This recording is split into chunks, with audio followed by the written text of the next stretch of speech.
Hello friends! Today we are gonna design this beautiful admin dashboard using React and CSS.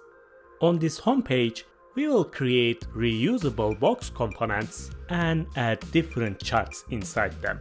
And these charts are interactive, so we can hover over them and see the details of the data. After that, we will create a list page. And in this table component, we can select rows, sort columns, or search for any items. And we have a pagination here. And this component is reusable, so we can use it on different pages. Here we have action buttons that we can delete or view the item. And when I click here, it's gonna open this model and we can add a new item. Let's open up the single page. We can see the product detail, another chart here, and this beautiful timeline section. And this design is responsive.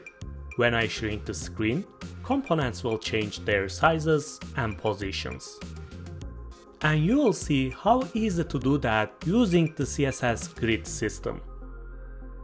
It's a great project to push your React and design skills even further. After completing this tutorial, we will deploy our project using Hostinger. As you know, it's the hosting sponsor of the channel, but I also use it for all my personal projects and never had a problem for last 2 years. And recently, I deployed my blog application using one of their hosting plans, so you can visit my website and see how fast it is. And don't forget, when you buy a hosting plan, you will get a free domain and SSL certificate at this price. And if you use the link in the description below and the Lama Dev coupon code here, you are gonna get an extra discount. After purchasing, you are ready to claim your free domain. I will write something related to our app and register, and our domain is ready. So let's set up the hosting. Start from scratch. Let's choose our domain, and that's all. After the installation, you will be redirected to hPanel. All the settings of your hosting and domain are here. So if you are ready, let's create our application and deploy it using this panel. Okay, let's open VS Code and create here a new project. And inside this empty project, I will install my React application. To do that, we are gonna be using Vite. You can open up your terminal and start a new Vite project, but it will take time and we will have to delete all the unnecessary files and codes, and we have to add all the images that we are gonna be using in this project. To save this time, use my GitHub repository, React Admin UI, and there's a starter branch here. And this branch doesn't have any unnecessary codes. It's a perfect way to start a new application. And also I added here all the images. So it's gonna be faster to start. So I will come here and download this branch. By the way, at the end of the video, I will create here a different branch and it will be the completed version of our application. So if you have any problem during the tutorial, go and check that branch. Okay, I will come here. You can directly download this folder, or if you are using Git on your computer, you can just copy this link, come back and write here git clone, single branch, branch name. I will paste my URL, dot and enter.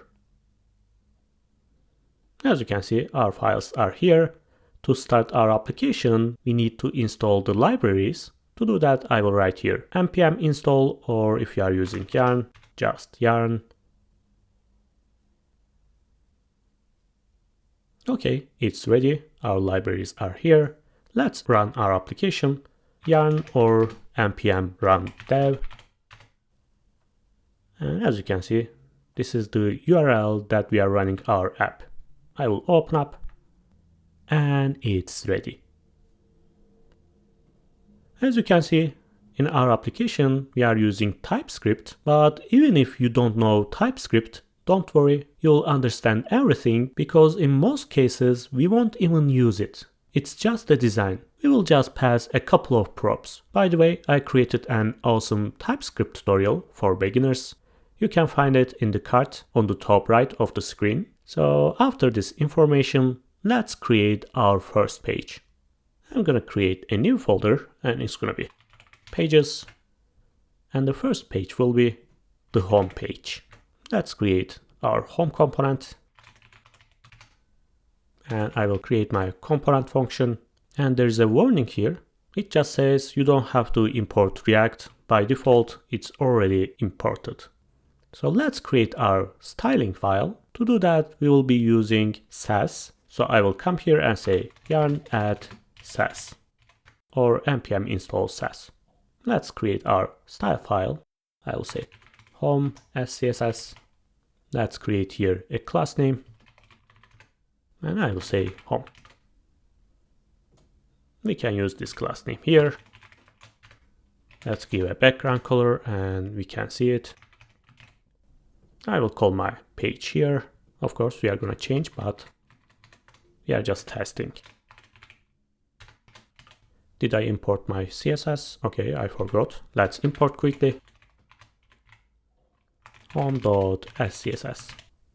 And as you can see, it's here. Okay, it works.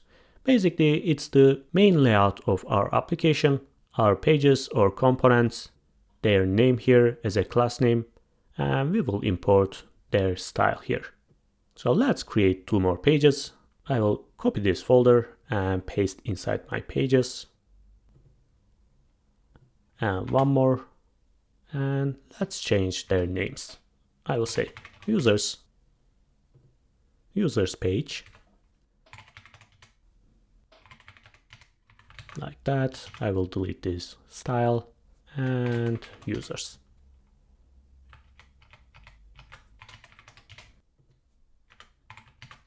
Let's create products.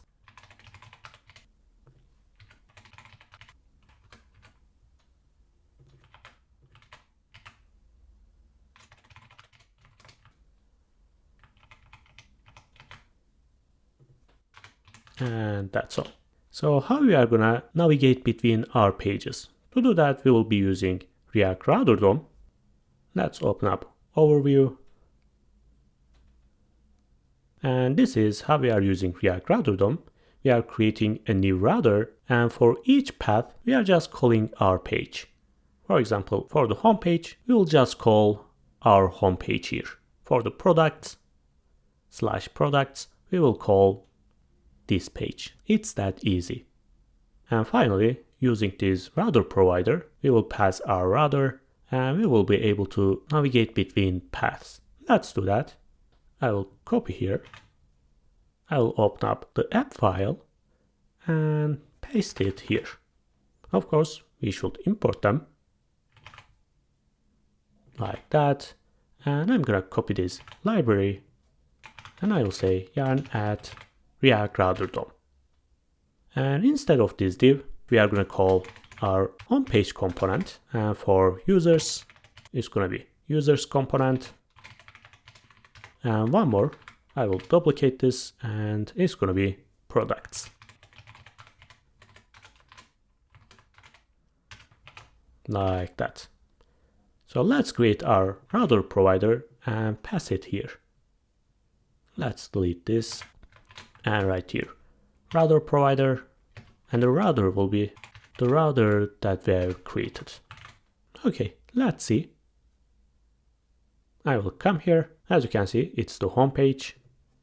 If I say users, it's going to be users and products. Okay, we can use our router directly like that.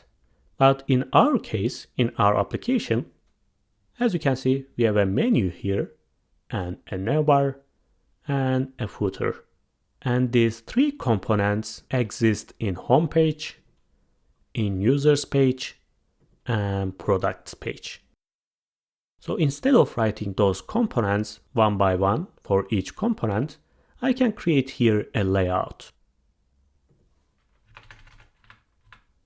Let's say const layout. And let's say main layout. And inside this, we will build our layout, which includes navbar, menu, and footer, and finally any content here. But first, let's create our components. I will come here in the source folder and create a new folder, and it's going to be components. And the first one will be navbar. Let's create our function and style file.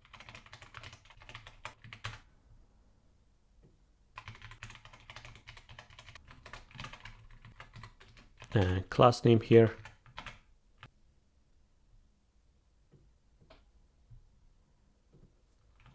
And navbar SCSS. Okay, I will copy this and paste here. And this is going to be footer.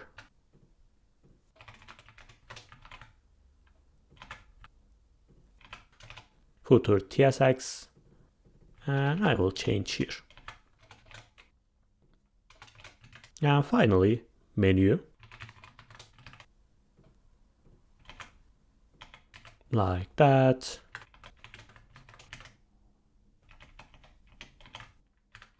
And that's all. So let's use them in our app component. I will say navbar, footer, and between them, we are going to have a container, and this container has this menu and this content. Let's do that. I will say container, and we will have two more containers in the main container. Let's say menu container and the content container. Let's add here our menu. By the way, let me close this, and inside this container we will have our pages. But I want to do this dynamically because it can be any component here. To do that, we are going to be using React Router DOM outlet. By the way, we can delete this route and this link we are not using. And I will say outlet. But how we are going to use it? I will copy this layout. Right now, I'm completely changing my router. Let's actually delete everything here. And I will say path is going to be the main directory. And the element will be layout. We are not passing any page. We are directly adding our layout. But we should pass our pages. To do that, we are going to be using children. And right now, we can add different paths. I will say for the home page, the element will be home. Right now we are doing exactly the same thing.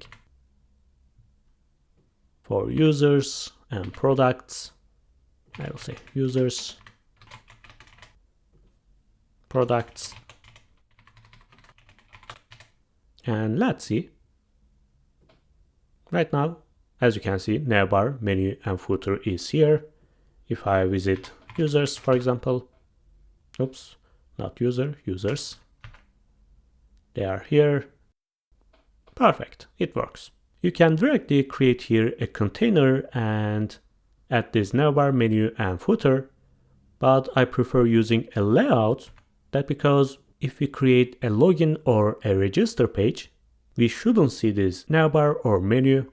Actually, let's create here one more page and you can see better.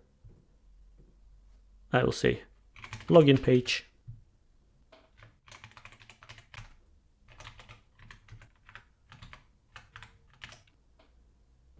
And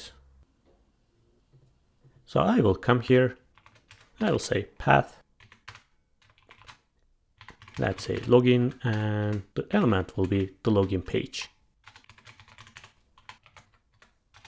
Let's say this is our home page. But if I visit login, as you can see, we don't have our layout here. You can create your own layout for authentication. I just wanted to show you how it works. Okay, for this main layout, I will import here my global CSS. Let's close these pages and components. And as you can see, there's a styles folder here. And inside we have global SCSS. This is going to be our main CSS file. Let's import this here. I will say import styles global SCSS. Right now I can use this main container and other containers here. Let's say main container, and the font family of our application will be Inter. And I'm going to give here a background color. To do that, we can create our own variables and we can use it all around our application. Actually, let's create here new file, and it's going to be variables. And I will paste my variables here. As you can see, we are going to have a main background color and the soft version, darker version. And for the text color, we are going to be using these variables. Let's say here, background, text, and let's use them here. To do that, I will say import. This is how we are importing different SCSS files. And I will say variables SCSS. So let's use our main background here, like that. And as you can see, it's darker right now. And for the text color, I will say main color, and it's going to be this white color. And in our example, as you can see, this main container is horizontal, left side and the right side. So let's make it flexbox. I will come here and say container. It's going to be display flex, as you can see. By the way, let's delete this red color here. Okay, perfect. And for this menu container, let's actually close everything and open up from scratch app and our CSS file here. And right now I'm going to be using this menu container. Let's give a width, it's going to be 250. I will give some padding from top and bottom and left and right, like that. Let's check our example. As you can see, there is a line here. Let's create border right. I will say 2 pixels, solid and soft background color. Okay, it's here, but it's not that visible because we don't have any item yet. Before starting adding our items, let's take care of this container also. I will just say content container. I will give exactly the same padding, and I will say width 100%. So it's gonna fit in the rest of the container. Okay, right now we can add our items, but before, actually let's take care of this navbar. Let's check our example. As you can see, we have 2 items here, this logo container and those links container. And again, it's gonna be flexbox because they are horizontal. I will close them and open up my navbar.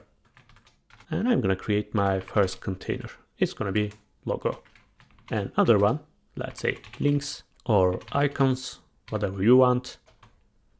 And inside this, we have an image, logo.svg, and the name of our application. And they are here. And what about those icons? We are gonna have 1, 2, 3 icons, but this is a little bit different. That's because we have one more item here. So basically I will create different container for this item. And for this user, again, I'm gonna create a container which has this image and username, and again, a regular image. Let's do that. I'll say icon 2, 3, 4, and after these first 3, I'm gonna add notification container, And after this notification, one more div, and it's gonna be user. Let's add our images. Let's see, search, app, and expand SVGs.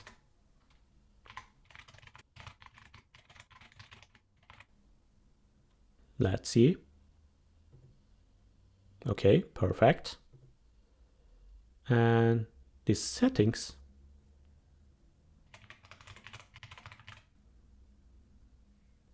And what about this notification? Again, we have an icon, but I will create a span here and it will display the number of notifications. Let's come here and say image notifications SVG. And I will say span and let's say 1. And for this user, again, an image and a span here and the user name. Let's copy and paste this image here. And let's see. As you can see, this image is too big. So let's give a style. I'm gonna take this Navbar CSS here on the right. And firstly, I will say width will be 100%. I will give some padding and it's gonna be horizontal, remember, display flex. Before going any further, let's take care of this big image, otherwise we can't see properly. So I will say user and the image inside this user, let's say 26, height 26. I'm gonna give border radius 50%, so it's gonna be a circle. And finally, object fit cover. You can use nested class names like that, so you don't have to give different class name for each item. It's really easy to use, and I think it's more readable. Let's check. Okay, perfect. As you can see, those icons are vertical. Let's make them horizontal. I will say icons. Of course, it's the parent of this user. Like that. And I will say display flex. Okay. And I will do the same thing for this user. It's going to be horizontal. And that's all. Let's align our items. To do that, we are going to be using align item center.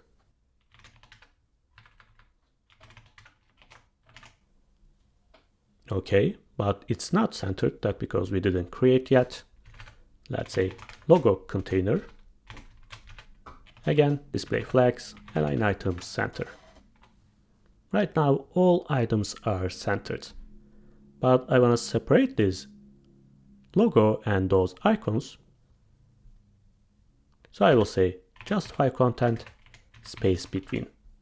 So it's going to give a space between our items. Let's change this font weight and give a space between our items. I will say font weight bold and gap between each item will be 10 pixels. As you can see, here is 10 pixels. And I will do the same thing for my icons. Let's give 20 pixels between items.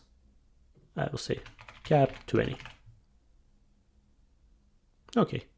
By the way, where is our notifications? It's going to be plural, I think. Let's see. Okay, it's here. So let's take care of this item. In our example, as you can see, it's on the top right of this icon. To do that, we can use position absolute. Inside icons, I will say notification, and I will say span. Its background will be red. Text color will be white. Let's give width and height and make it circle. Border radius. So let's move this span somewhere here.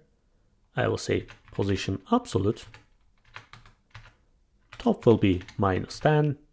Right will be -10.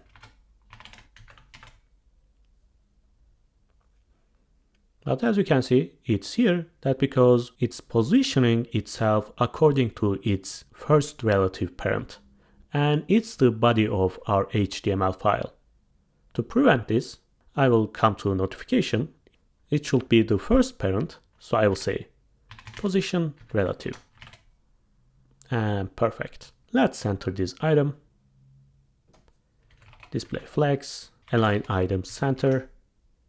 It's going to be centered vertically, but to center horizontally, I'm going to be using justify content center. It's that easy. Let's decrease this number, this font size. It's too big. It's going to be 12. And let's give a gap here.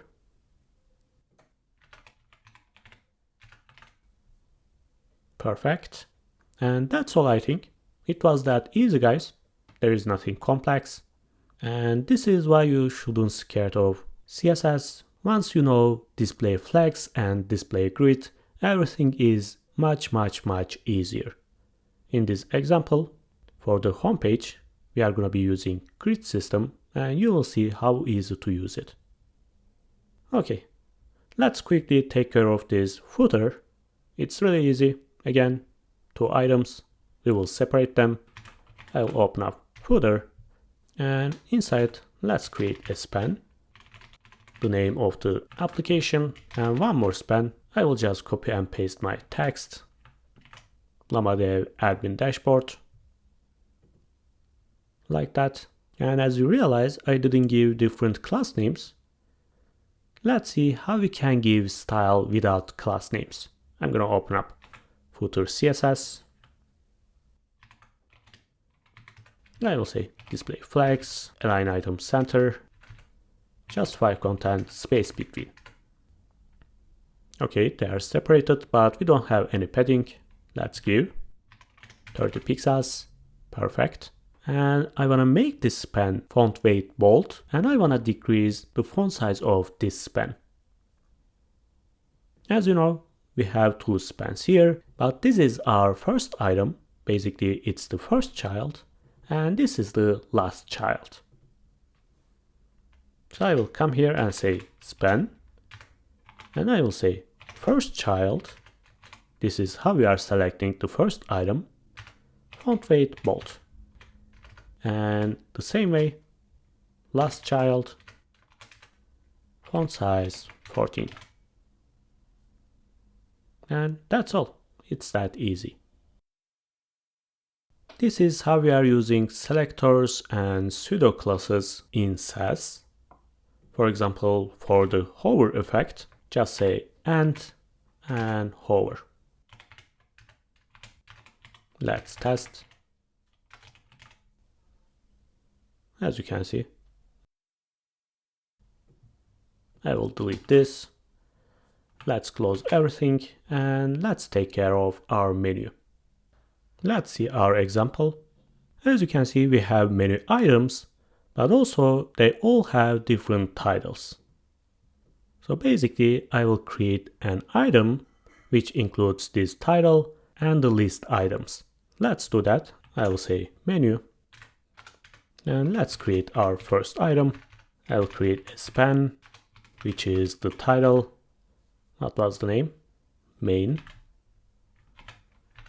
And I'm going to create a link here, but we are not using anchor tag. If you are using React Router DOM, it's better to use the link component. And inside this, we are going to have an icon and a text. So I will say image is going to be home icon and a span. Let's say list item title. And it's going to be home page. Of course, if you are using link, you should add here any path. I will say to, and it's going to be the home page. And as you can see, I can click here and go to home page. So let's create one more item, this profile. I will copy this link and paste here. Let's say profile SVG and profile. Okay, perfect. Let's create one more item. I will just copy and paste this. After that, we are going to create those items, but for now, for the styling purpose, it can stay like that. Let's open up our CSS file and give some style here. So I will come here and say item. As you can see, they are horizontal, but I want to make them vertical. So I will say display flex, but I'm going to change the direction of this flex box and it's going to be vertical. So I will say column. And again, gap between each item. Like that. I can give a margin. So let's say margin bottom 20 pixels. Like that. Let's change those titles. Inside item, I will say title. Font size will be small and the font weight will be thinner. And I'm gonna give a text color here. But I wanna use my variables. Remember how we are importing. I will say import styles variables as CSS. And its color will be soft color. Don't forget here semicolon. And perfect. So what about those items? By the way, I didn't give here any class name. Let's give list item. So let's use it here. Again, display flags. I'm gonna center them and give a gap between them. I will give a padding that because when we hover over, we are gonna see this effect. And remember how we are doing this. Hover effect. And I'm gonna change the background color, soft BG. And also I will give here a border radius, 5 pixels. Perfect. So right now we can add here our items. But instead of writing them again and again and make this list bigger, I want to create a data file here and fetch all those items using that file. So I will say data.ts. And remember, each item has a title and list items, and each list item has an icon and a text. So I will copy and paste my data. And as you can see, this is the first item and its title is main and each list item inside this array. The second one, third, fourth, and the last one. I will save. So let's use this array here. I will say import menu from data. So I'm gonna delete this item. We are gonna be using only one. Let's wrap this and use our menu array here. I will say map. And for each item inside this array, we are gonna call this div. Let's wrap this like that. And right now I can use my item title. By the way, if you are using map, remember you have to use a unique key here. And each item has different ID. It's unique, so we can use it. So I will say item.id. And what about those links? Again, I'm gonna delete this last one. And we are gonna be using one more map. And I will say item, as you can see, list items and map. And for each list item, we are gonna return a link. Oops, there's a typo here. List item. Again, I'm gonna be using a unique key. And we can use their IDs. And for this icon, let's say list item icon. And for this text, list item dot title. Let's check. And as you can see, they are here. Perfect. Of course, they are empty because we are not going to create all those pages. And of course, it's going to be mobile responsive, but for now, let's create the main layout and after we can take care of them. So what about this homepage? It looks really complex. There are a lot of charts, different components, a list here, but don't worry, using ReCharts library, it's really easy. But before those charts, let's see how we can use the grid system. So let's open up the home page and create 9 boxes. I will close them and open up my home page. And inside this container, I will create my first box and I will give different class name box 1. Let's say box 1. And let's create others and change their names and class names 4, 5, 6, 7, 8, 9, 10. Sorry, only 9. I will delete them. Let's check. Okay, they are here. Let's give border and padding for each box so we can see better. I'm gonna open up my CSS file here. And inside home container, I will say box. And it's gonna be 20 pixels padding. Border radius will be 10 pixels. And I will say border 1 pixel solid.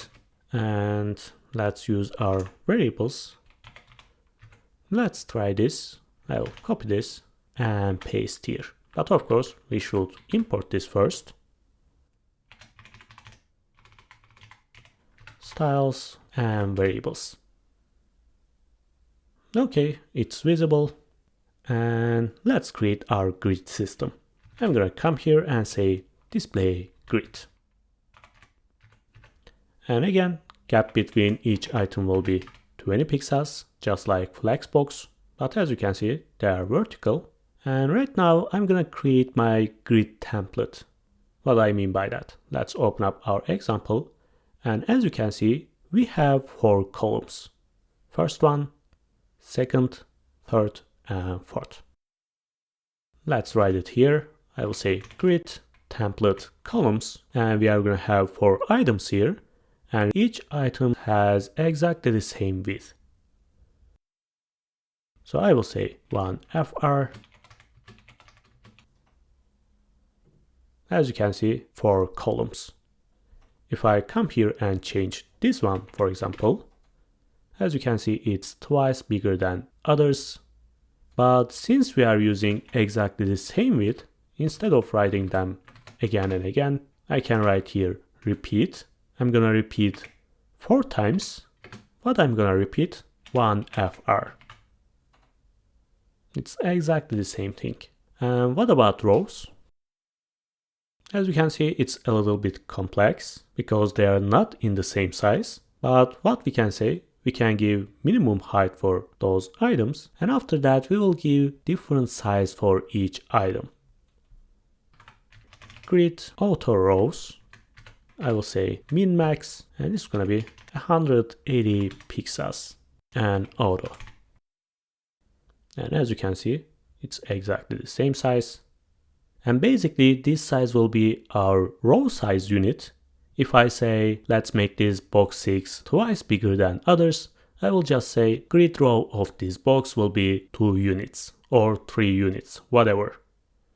Right now you are going to understand everything better. Let's check our app.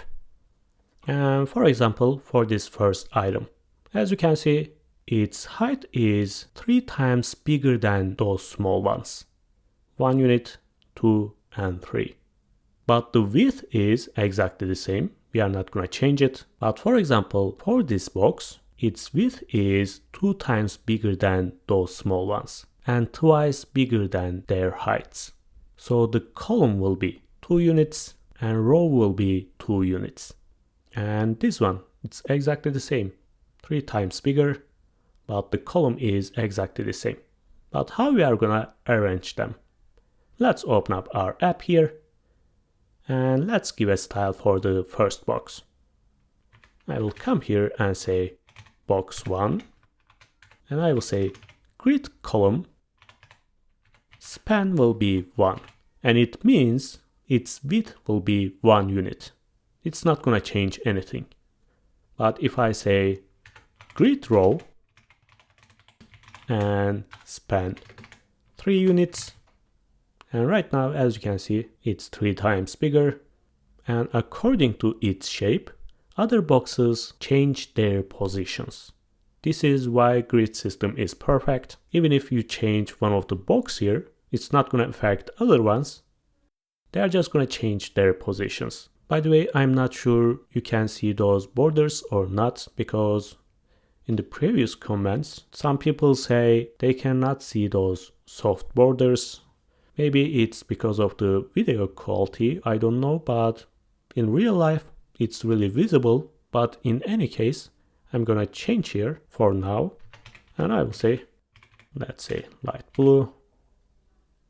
Oops, it's too light. Maybe reduce here. Okay, so I will do the same thing for box 4.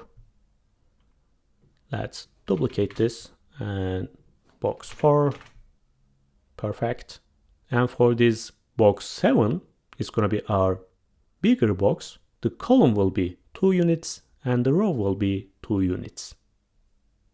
You already know how to do that. It's really easy. Box 7, column 2, row 2. Let's open up. It's that easy, guys. We have already completed our grid system. The only thing we should do is applying responsiveness, but it's gonna be at the end of the video. So let's create this component. I'm gonna open up my sidebar. I will close them, and inside components, I'm gonna create one more component, and it's gonna be top box. Let's create our file and CSS.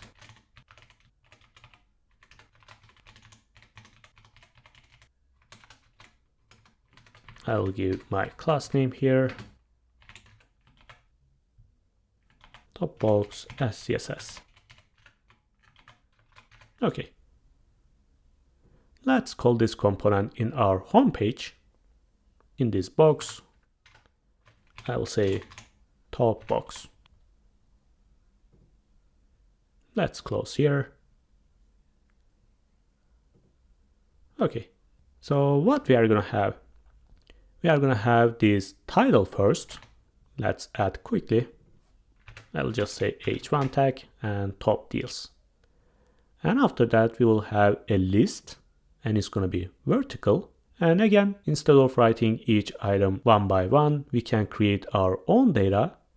Of course, in the future, when we create our backend, we are gonna fetch those users. But for now, let's open up our data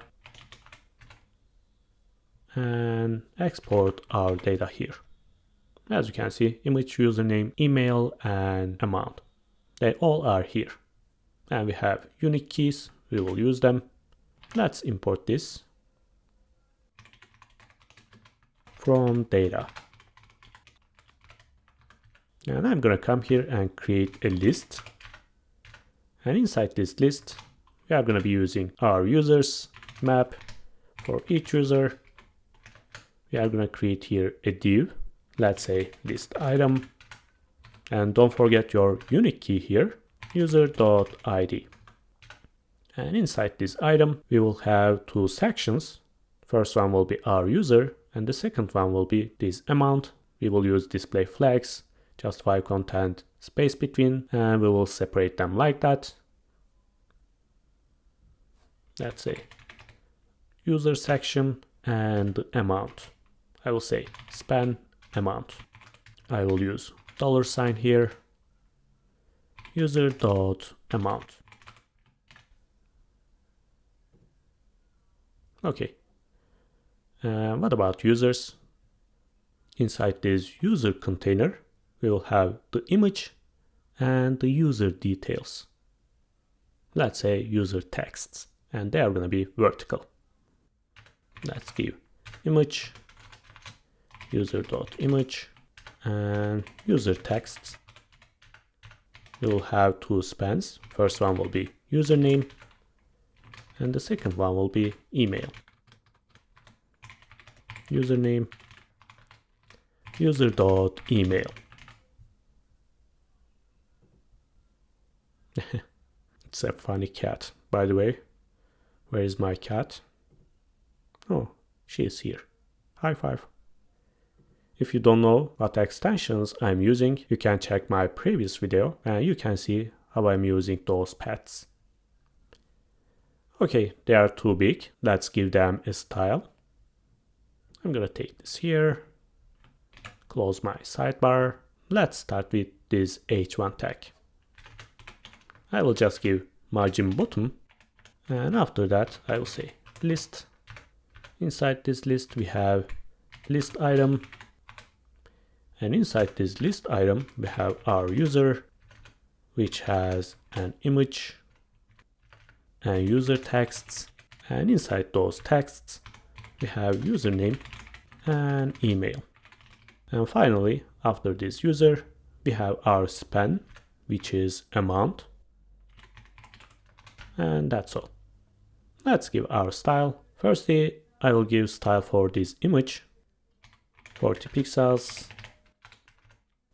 object width, and of course border radius 50%. Okay, perfect. Let's give display flags.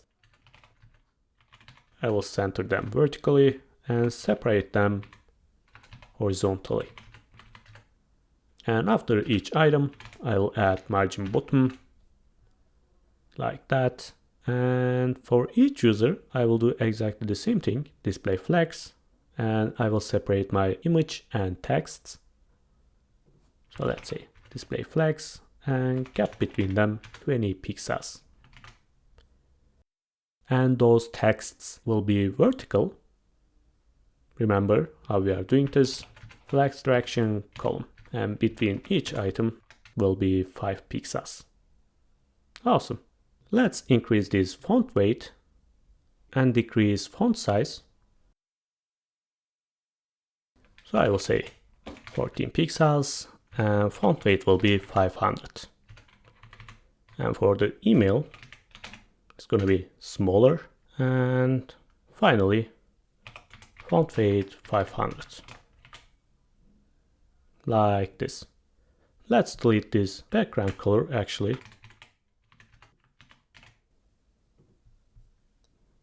Okay.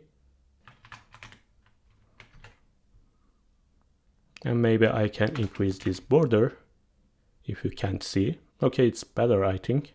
It can stay like that. And what about those small charts? By the way, as you can see, those titles are uppercased, but in our example, they are lowercased. Let's handle this. I'm going to open up menu. For this title, I will say text transform, and it's going to be uppercase. Okay. And what about those charts? I'm going to create a new component, and after that, we are going to be using a new library.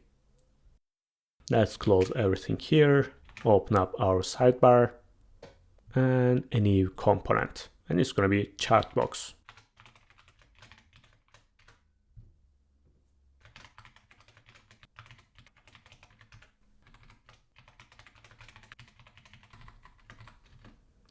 Class name and SCSS file.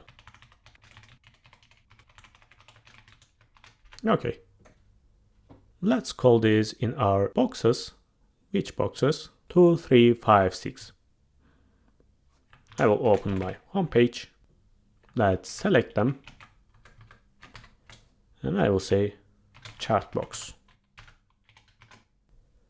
But in the example, as you can see, we have different items like this title, icon, those numbers, and charts. Basically, we are gonna need different data for each item, but before, let's see how we can use these charts. I'm gonna open up my terminal, yarn add ReCharts. Okay, let me make this bigger, and let's see directly those examples. Actually, it's too big. Okay, it's better. As you can see, there are many different charts here. Area charts, bar charts, and others. Of course, we cannot use all of them, but we will use this line chart, area chart, bar chart, and the pie chart. Let's start with the basic one. It's the simple line chart or tiny line chart. Okay, it's a tiny line chart. As you can see, we have a data here and we have this tiny line chart and it uses this variable, only PV. And in our example, we are going to be using the total number of users. It's really easy to use. We will just give a data key here and its color and stroke width, and we are going to have this responsive container.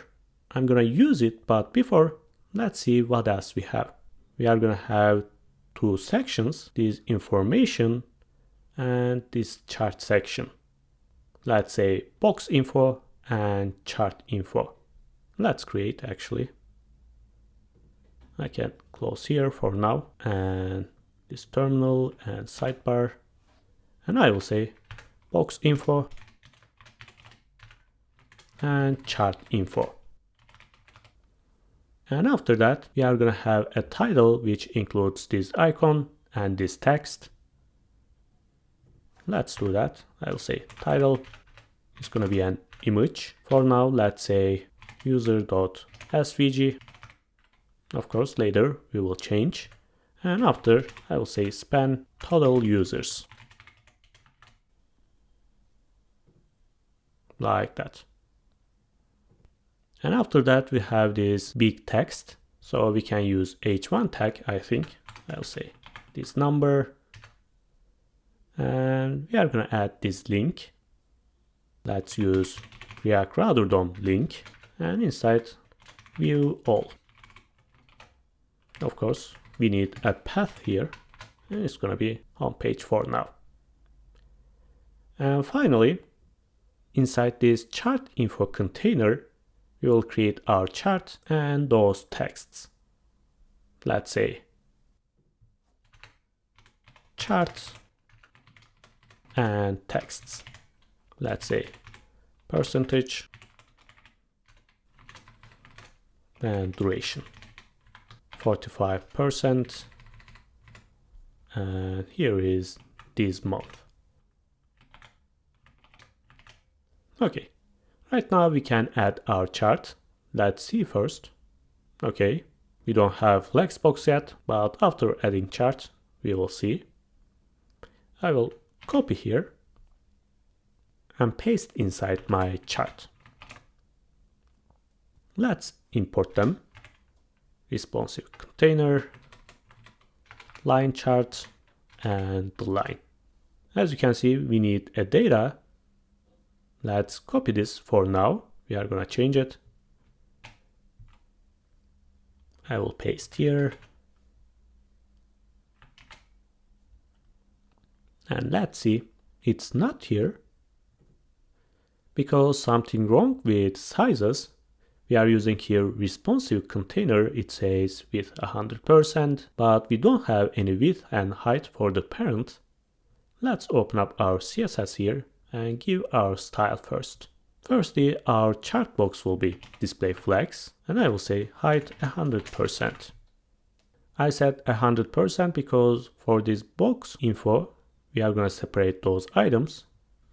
Let me zoom in. I will say box info, display flex, flex direction column, and justify content will be space between. Like that. As you can see, it fits into our height. And for this title, let's give flexbox and align item center. And gap between items will be 10 pixels. Perfect. For this chart info, as I said, we are gonna need a size to see our chart. You can give any size, but in our example, this chart info container is twice bigger than user info container. To do that, we can use flags property. Remember, it's display flags. Box info will be flags1, and the chart info will be flags2. Let's give a background color and see better. As you can see, twice bigger. And I will do exactly the same thing, display flags, direction column, and I will separate my items. Let's delete this column, and I will say justify content space between. So I will say height 100%, width 100%. Okay, it's here, but as you can see, it's too big. This one is smaller. Let me check my application. Okay, actually I made a mistake. This container should be bigger. It's gonna be 2 units, but this one will be 3 units. As you can see, it's much better right now. Of course, we are gonna delete those dots, but for now, let's take care of this percentage and this duration. After this chart, I will say texts, and they are gonna be vertical, flags direction column, and I will say text align right, because in our example, they are here. Let's check. Okay, perfect. Let's give style for our texts. I will say percentage. Font weight will be bold. Font size will be 20 pixels. For the duration, font size will be 14. And what about its color? In our example, as you can see, some of them are green and this one is red. Basically, it's gonna be dynamic. So I shouldn't provide it in my CSS. Instead, I'm gonna be using my component and I'm gonna write here a conditional style. But for now, it can stay. That's because we don't have any data yet. I will come here and say dot, and it's gonna be false. And that's all. But there is no interactivity. Let's check here. As you can see, when I hover over, I can see my data. To do that, we are going to be using ReCharts tooltip. Let's open up this API and search for tooltip. Okay, it's here. We can use it most of our charts, and it has many properties. Basically, it allows us to show our data in different ways. Let's use this tooltip here. Before this line, let's check right now. As you can see, it's here, but I'm gonna change its properties here, because in our example, as you can see, we don't have any background color, and the position of this tooltip is not changing, like that. Okay, there's a content style. It's gonna be transparent. I don't wanna see any background. Let's come here and say content style background will be transparent. And also I don't want to see any border. It's going to be none. Perfect. And I'm going to delete those numbers. It's a label.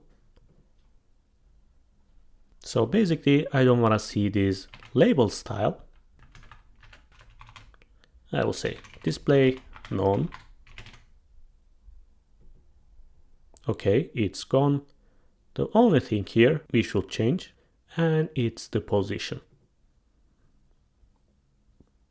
As you can see, we can give any position on the X and the Y axis. Let's come here and say position. X will be 10, Y will be 50. Actually, I can change this Y. Okay, it's better right now. So let's pass our data. Let's see what we have. We have an icon, a title, a number, when we pass our data, we are gonna need the data key. Remember, we are using those data keys here. And also we will change their stroke colors. So we are gonna need a color. And we are gonna need this percentage. And that's all I think. Let's create our types and take those props. I will close here.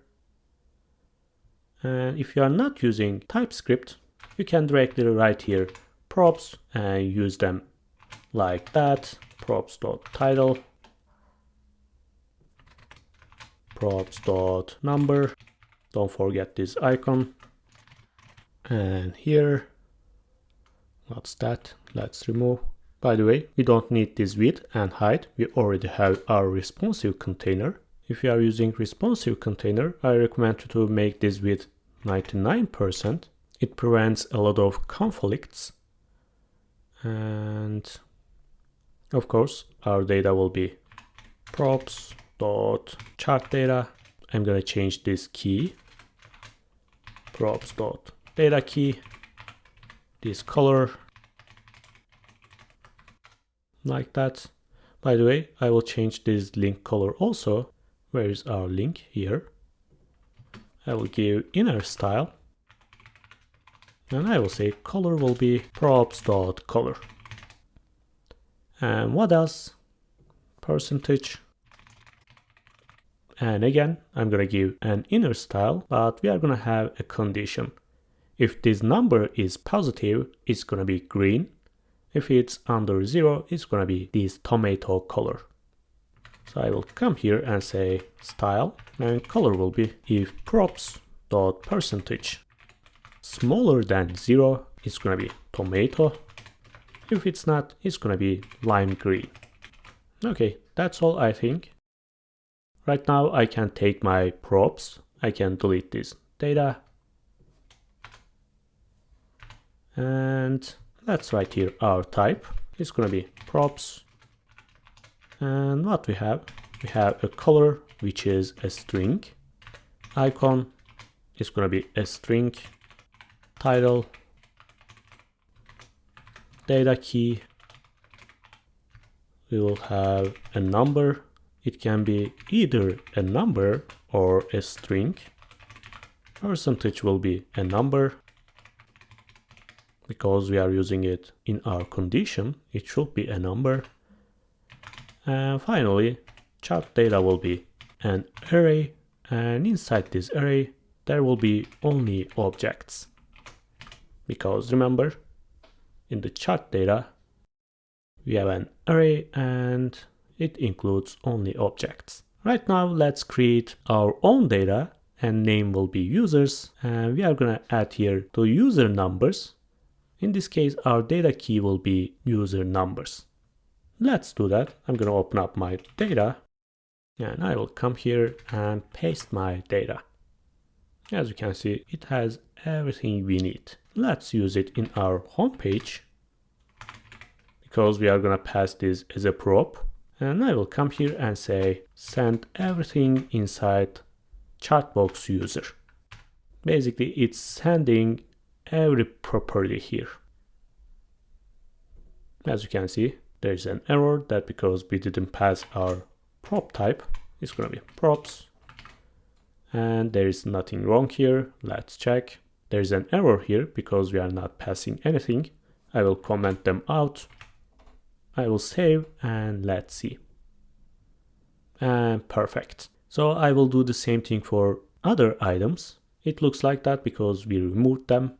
Let's open up and add other data. I will paste. It's gonna be product, revenue, and conversion rate.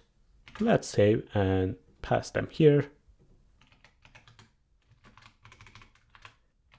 Chart box, product, and others. Okay, but I missed something here. It's gonna be box 4. Okay, it's here. I'm gonna remove this and paste it here. Okay, It works as we expected. Perfect. And right now we can add other charts. I will zoom out and let's add those. They are really easy. I'm going to open up bar chart. And again, we are going to have a data, responsive container, and our chart here. We are just giving data key and its color. It's that easy. I will copy this and create a new component. Let's close them. I will say bar chart box.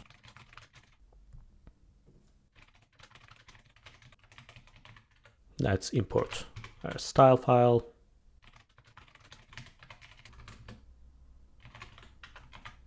And the CSS file. Okay. And in this container, we will have our title. Again, we are going to take this as a prop. And after that, we will have our chart. And I will paste my chart here. Like that. And again, I will say props. Props.title, props.chart data, its color,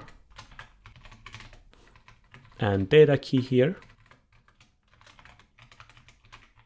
And again, I'm going to add here a tooltip, and I'm going to change its style. Let's check our example.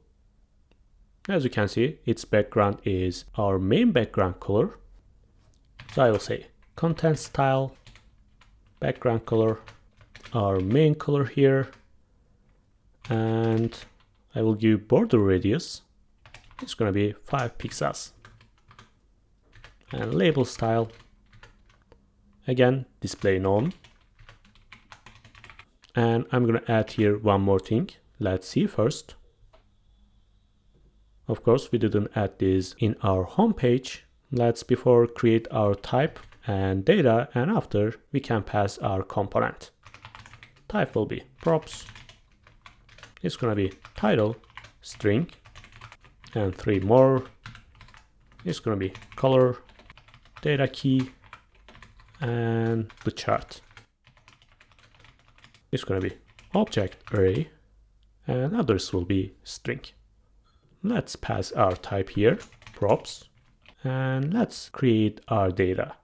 I'm going to open up data file, and here I will paste. First one will be chart box visit, and the other one will be revenue. Let's save and pass them in our home page.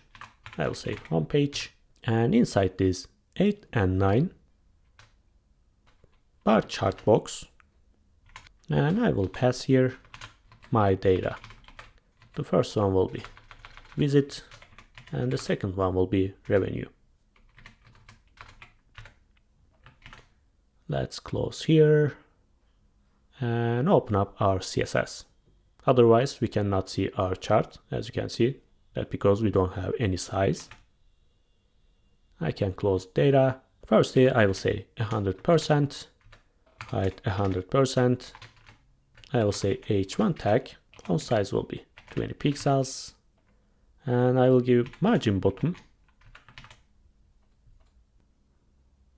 here. And after that, we have a chart.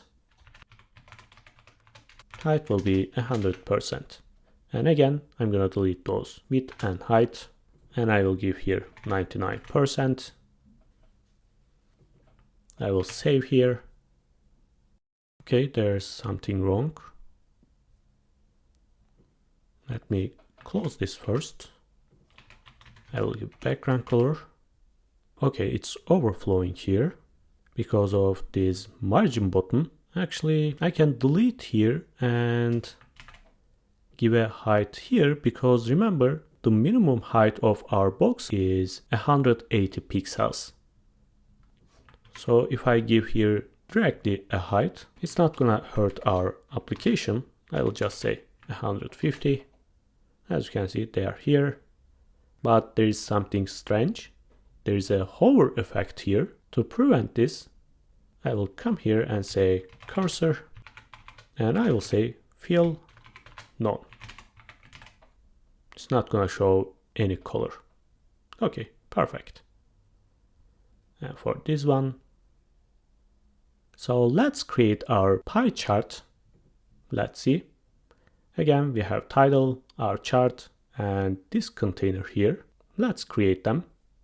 I will close them and open up my components and create a new one. I will say pie chart box.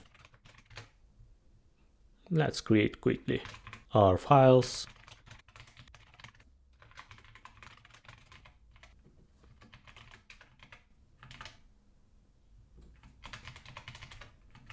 And the container class name. Okay. I'm not gonna take any prop, that because it's only one component. I will directly paste my data here.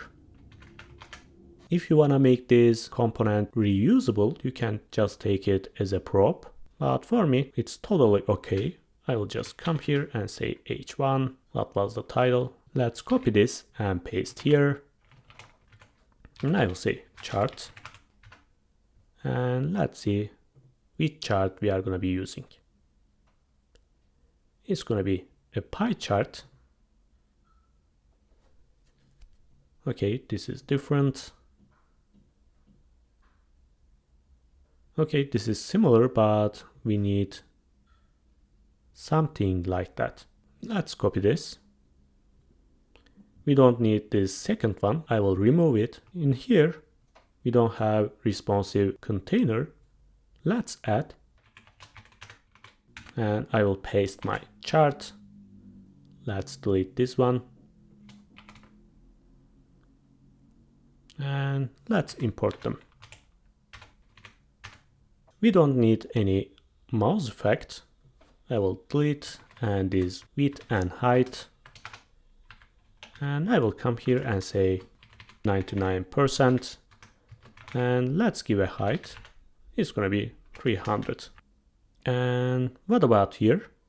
In this example, it uses different array for colors, but I added these colors in my data, so we don't need this array here. I will import this cell, and I will say item. The unique key will be item.name. Let's check. Okay, it's a unique name. We can use it. And the color will be item.color. That's all. And again, I'm gonna add here a tooltip, but before, let's use it in our homepage and see how it looks. Number 4, I will say pie chart box. Right now, I'm gonna make some changes here, but before, let's add our tooltip. And I will say content style. The background will be white. Let's see our example. Okay, it's white and there is a border radius. Let's say 5 pixels. And after that, I'm gonna change this size. As you can see, it's big. I will give some inner and outer radius. Let's make this 70% and 90%. I can delete here. We don't have to fill anything. And also I can delete its position. We are gonna center this. Okay, perfect. So let's create other items and after give our style. As you can see, we have some options here.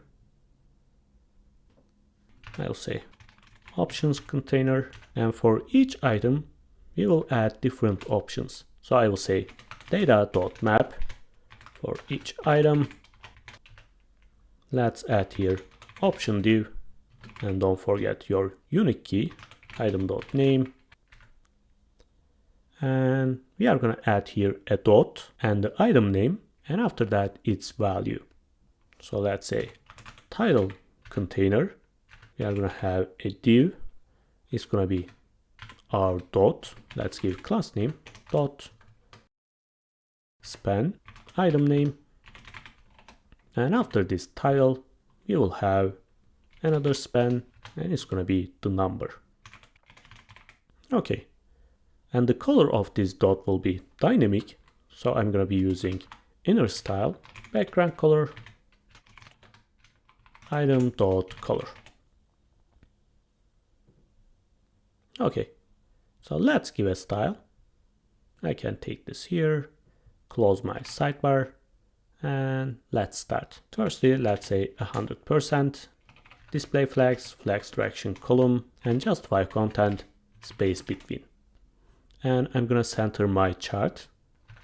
I'll say chart, display flags, align item center, justify content center. And for those options, they are gonna be horizontal.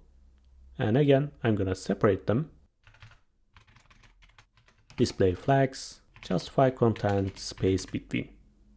And I will say gap 10 pixels, and font size will be smaller. Okay, so what about this dot? We don't have any width and height for this dot. So I will say title, and dot is gonna be 10 pixels, border radius, perfect. But this title should be display flags, and gap between items, and I will say align item center. Like that. And I can separate those items. I forgot adding here option. It's the parent. And I will say flags direction column, and gap between items will be 10 pixels, and align item center. Perfect. But I will add one more thing here. And for this container, I will say width 100%, height 100%. For now, there is no problem, but when we shrink the page, these inner and outer radiuses will be bigger or smaller according to this chart. And that's all, I think. Let's create our last chart here. I'm gonna create another component, big chart box, T as X, style file,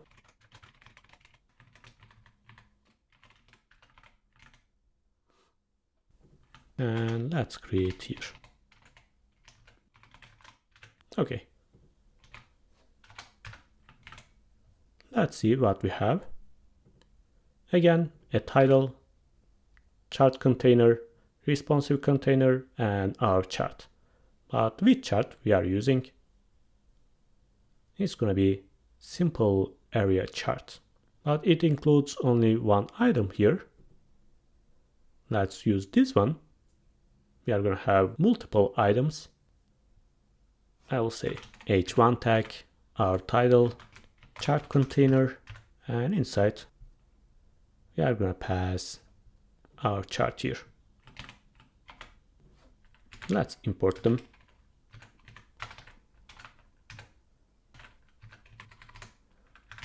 I'm gonna explain them, don't worry. I'm just importing for now. And let's pass our data.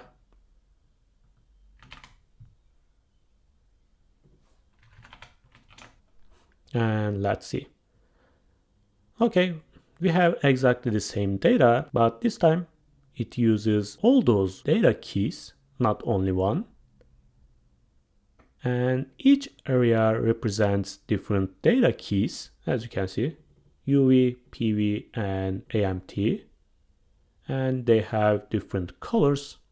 We have tooltip to see our data here. It's exactly the same thing, but there is something different. There is a grid here, as you can see, those dots. But in our example, I removed them. If you wanna, you can keep it, but I will just delete. Let's delete this. And what else? This x-axis represents this line, and the data key is name. Let's check our data. As you can see, page A, page B. It shows them on the x-axis, and for the y-axis, It just shows the number according to area data key. It's that easy. There is nothing complex. By the way, there's a style here. Width, height, we can delete them because we are using responsive container. Let's make this 99 and remove this. I will keep this margin and the others can stay like that. Actually, let's change our data. We are going to be using the name of the week, books, clothes, and electronics. Basically, this is how much we make from different kind of products. So let's change our data keys. It's going to be electronic, clothes, and books. Let's give our style. Again, 100%, height 100%. Display flags, flags direction column, and justify content, space between. And for the chart, I will say width 100% and the height will be 300 pixels. Let's add this on our home page. Box 7, and it's gonna be big chart box. And perfect. This is how we are using React ReCharts. So we completed our home page. So let's take care of our lists. I'm going to open up users page. And right now I'm going to add here those items. As you can see, we'll have this container, includes title and button. And after that, we will use Material UI DataGrid. Let's close them. And I will open up users. And here we will have an information container, which includes the title, let's say users, and a button, add new user. And after that, we can add our data grid. To do that, we are going to be using MUI data grid. Let's see. There's an awesome table here that we can select rows. We can sort or use the pagination. We don't have to invent anything from scratch. We don't have to deal with complex HTML tables and all this functionality. Let's open up installation. I will copy here, open up my terminal and paste. But after that, we should add those libraries also.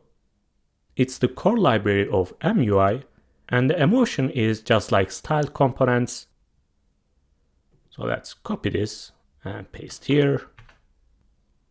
Let's come here and let's open up this code. Firstly, we are going to define our columns, which are the titles of our rows, first name, last name, age, or whatever. And after creating them, we are going to pass our data, our users, products, whatever. And using this data grid component, we can show them in our page. Let's create another component and use this data grid there. I will say data grid. Actually, let's give different name because MUI is already using that name. So I will say data table.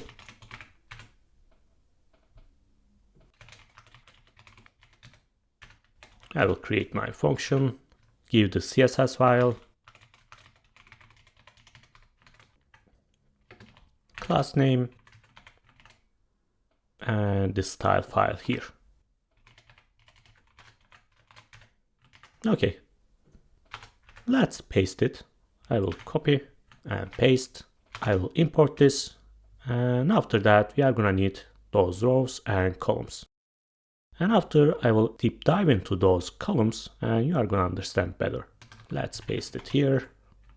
We are gonna need those types. Let's import. I will save and let's use it here.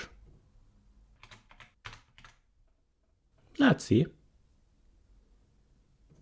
Okay, there is something wrong with the SCSS file. Okay, I forgot here. Slash and is here. It doesn't have any background color. Let's give. I will take this here. Let's see what we have. Firstly, I'm going to give here a class name. It's going to be DataGrid. And I will say background white. Okay. And I want to give some padding inside. I will say 20 pixels. Perfect. And let's check our example. And as you can see, there's a search button here that we can search any name or any other column here. Let's add this. I will say slot props. And I'm going to add here toolbar. And I'm going to write my options here. I will say show quick filter, which is the search input, and it's going to be true. In this case, when I write here something, it's going to immediately search for items, but it's not the best way because it can be expensive to use it for each letter. Instead, we can give here any time limitation, and after 1 second or 500 milliseconds, we can start searching. In this case, it's going to search after a couple of letters. And it prevents making a lot of calculations for each letter. To do that, I will come here and say quick filter props, and debounce milliseconds will be 500. Okay, we have our props, but I forgot giving the slots itself. It's going to be toolbar and grid toolbar. Let's see. Okay, it's here. Let's search for any name here. As you can see, it starts searching after 500 milliseconds. But I don't like here. Maybe we can delete those filters. If you wanna, you can leave them, but I don't know. This version is much cleaner, and also our search button is here. I will come here and say disable column filter. As you can see, it's gone. Let's remove others also. Disable density selector, column selector. And right now I can change my style and I can take this search button here. To do that, we are gonna need its class name. Let's right click and inspect. Oops, it's too small. Let's see what class name we have here. As you can see, it's MUI DataGrid toolbar container. We can choose it. Inside DataGrid, I will say my container, and by default, it's a flexbox. Let's see. Toolbar container is a flexbox.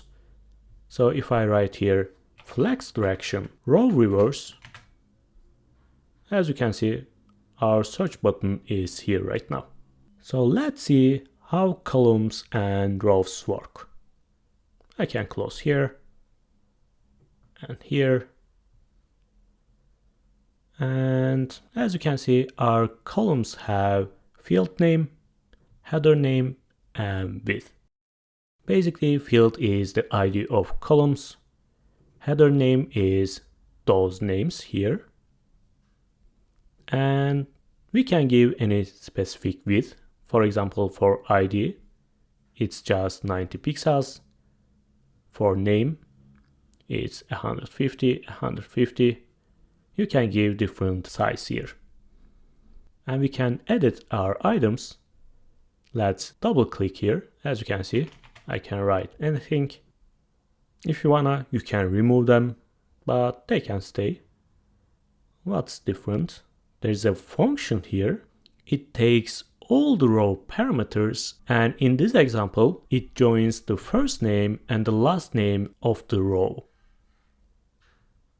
First name, last name. So using this function, you can combine items. And let's check our example. As you can see, we are using an image, but how we are gonna do it here? I will come here and I will add one more column. And the field name will be, let's say, avatar header name. Again, avatar. I will give a width. It's gonna be 100. And right now, instead of a text, I want to render something else. I can render any other HTML element. To do that, we are gonna be using render cell function, and it takes the parameters. Remember how we are using it here. We can use any raw item. We will do the same thing here. Return an image, and the source will be params.raw.image, for example. And if user has no image, we are gonna return no avatar.png. Of course, inside code. Let's see. Of course, we don't have any style. Let's give. I will come here and say image 32 pixels.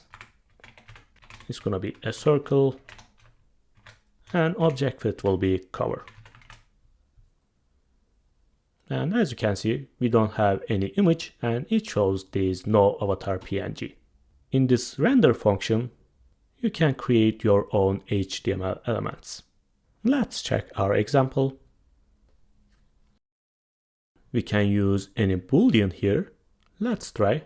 After this column, of course we are going to change it, but I'm just showing you how to use Material UI DataGrid. I'll say field, status, header name, status. I will say width. Let's say 100. And I'm going to give here a type, and it's going to be boolean. In this case, if I give here any value, let's say status true, for example this one, false. As you can see, the first item is true, so it uses this check mark, and the others are false. If you don't write anything, it's gonna be null, and in this case it's gonna be false. So you don't have to add any icon here. And one more thing, we are gonna add those action buttons, and again, like we did here, we are gonna render something else. Let's do it here. I will duplicate this. It's gonna be actions, and I can create here any div. Let's say action, and inside view and delete.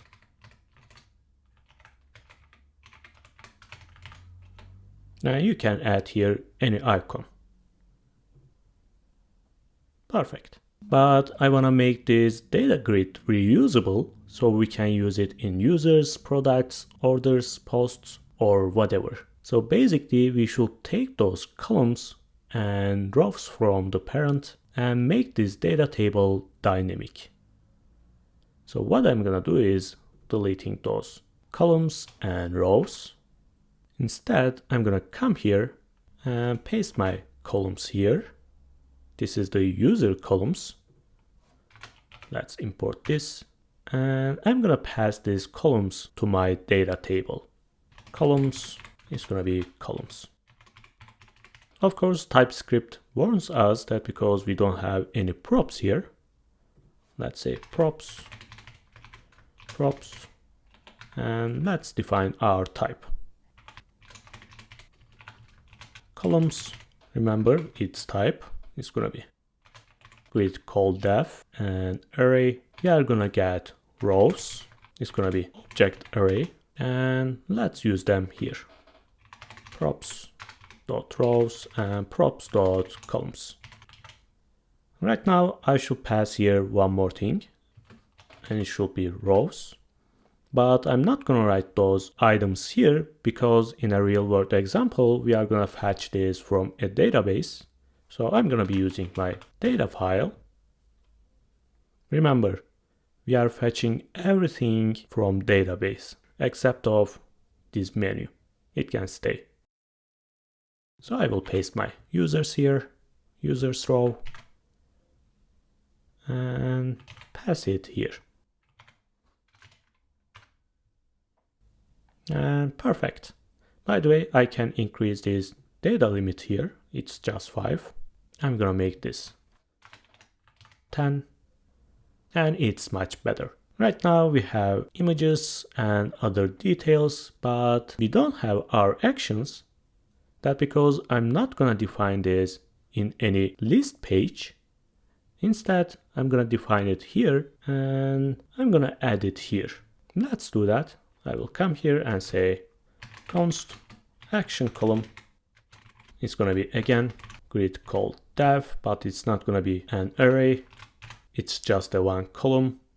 And I will say field will be action, header name, again action.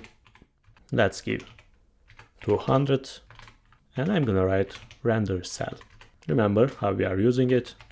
Params return. I will say action, and inside this we are gonna have two buttons. First one will be this view button, but it's gonna be a link. When I click here, we are gonna see our user, and this can be just a div that we can click and delete the user. I will say link, react rather than link, image view.svg, and after that let's say delete, and again image delete.svg. And when I click on this button, we should go and see the user. For example, as you can see, we are going to users and its ID, but we don't know which page we are using. What we can do, we can come here and pass that as a prop. So I will say Slack, for example, and it's going to be users. Let's write it here. Slack, it should be a string, and we can use it here.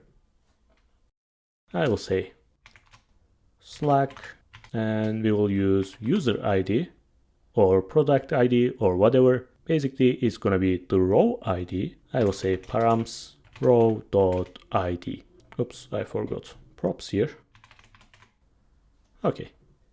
And when I click on this icon, let's say on click, we are going to delete the item which has this row ID. So let's create here a function, handle delete, and I will paste params row and ID. Let's create this function somewhere here. Const handle delete. It's gonna take an ID, which will be a number, and we will just make here our API call. Delete the item. Let's console log. I will say ID has been deleted. But how we are gonna use this column? I will just come here, take every item inside those columns, but additionally add here action column. That's all. Let's see. As you can see, they are here. And when I click here, this is the Slack and this is the row ID. Of course, we don't have the page yet, but it works properly. If I open my console and try to delete this, for example, as you can see, this is the ID. Perfect.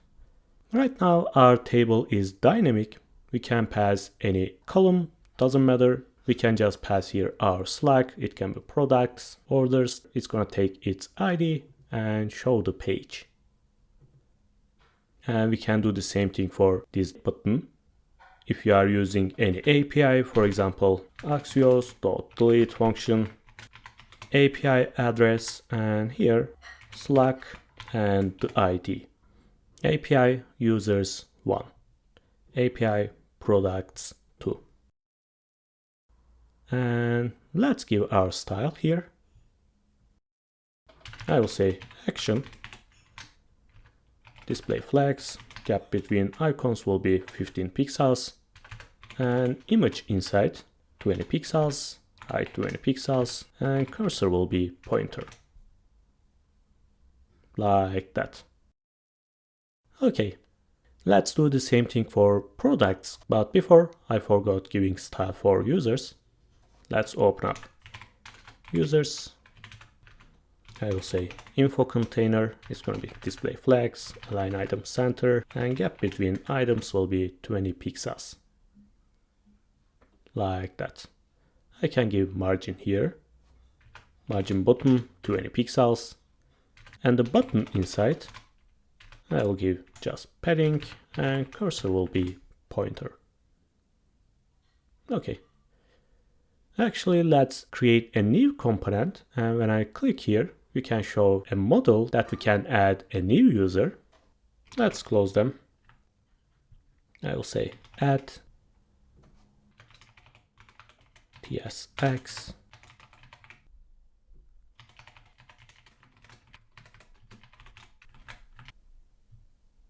and SCSS.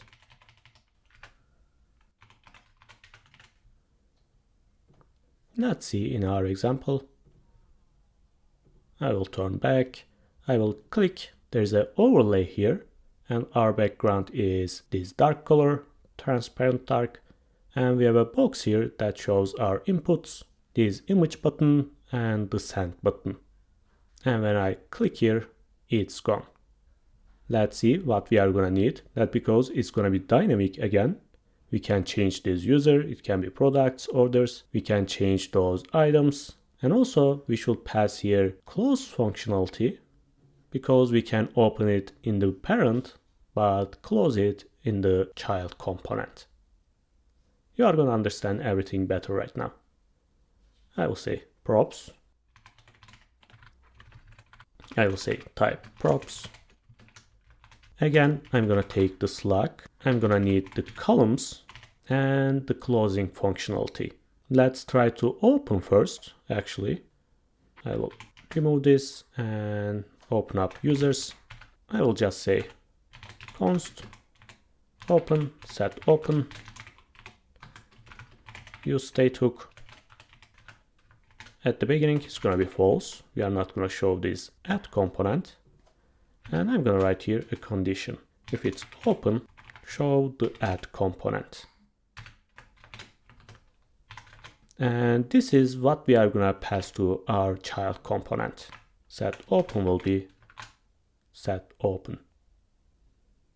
So we are going to take that functionality and close our add model. Of course, it's going to be string, columns will be array, or we can directly take our DataGrid columns. Let's do that. Grid called def array, and this is going to be, let's see its type.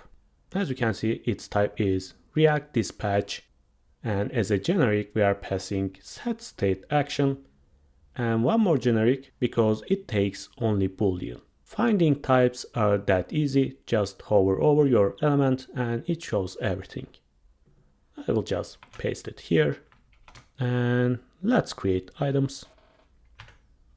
I will say model. We are gonna have a close button, close. It's just gonna be X, or you can give any icon here. And after that I will create a title and I will say add new Slack. props.slack. So let's pass other items, Slack and columns. It's gonna be user, and columns will be columns.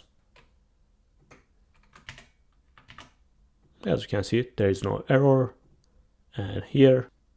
And right now I'm gonna add here a form, and we are gonna take those columns, and I will say map each column. Oops, I forgot writing props here. We are going to return an item, and inside this item we are going to have a label. It's going to be column.header name. As you can see, all those items here we can use header name, and I will say input. Input type will be column type. In this case we have to give type for each field here. We are not going to use this ID and avatar, but others we have types. As you can see, string, string, and this is going to be Boolean. I forgot here. And column.type. And I'm going to give placeholder column.field. But if I do that, it's gonna take all those columns, including this ID and avatar, but I wanna filter them. We are not gonna use them here. Basically, before this map, I can filter them. I will say item, if item field doesn't equal ID and item.field doesn't equal image. What was the name? Okay, I said avatar, but image is more generic. We can use it for products also. If it's not ID and image, we are gonna map through these filtered items. Let's see. I'm gonna come here. And when I click on this button, I'm gonna set my state. So I will say on click, set open. It's gonna be true. So I can do the same thing for this close button. So I will say on click, set open, and it's gonna be false. Of course, again, props. I keep forgetting that because I'm generally using my props in an object, the structured version, but I didn't want to confuse you because when I do that, it looks a little bit complex. This version is much clearer, but as I said, I prefer the other version. This is why I always forget these props. Okay, let's see. I will click. Oops, it's not our project. I will click. It's here. If I click here, it's gone. Perfect. And all those items are here. So I can create here a button inside form. I'll say button and send. And I can create here on submit event, and let's say handle submit.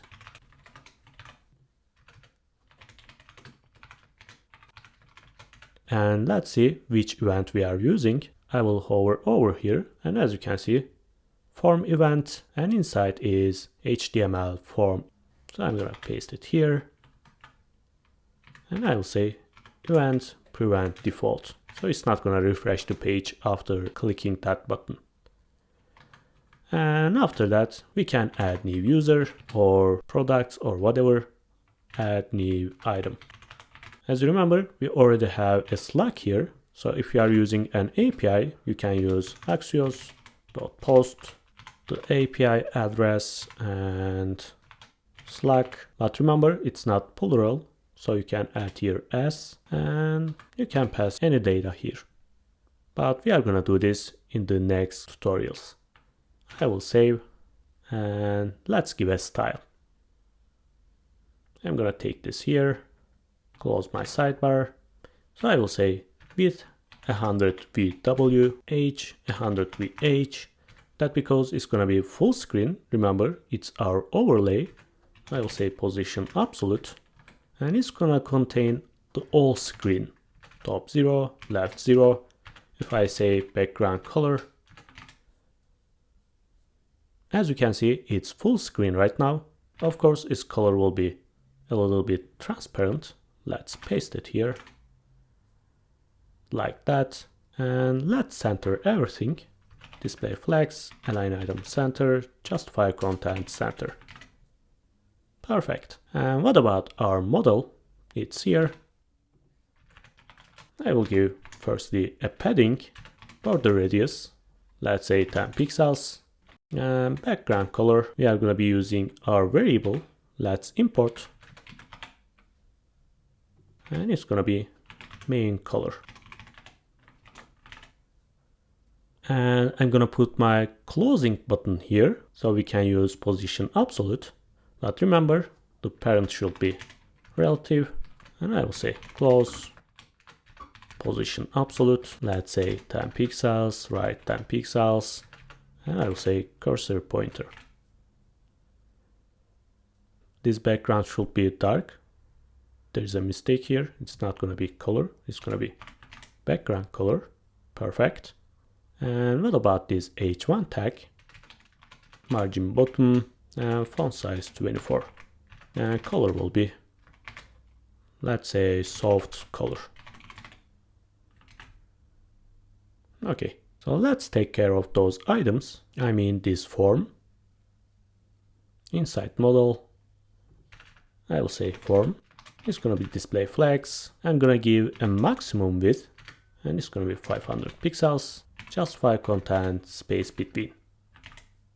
Okay, they are horizontal, but I'm gonna add here flags wrap, and it's gonna be wrap.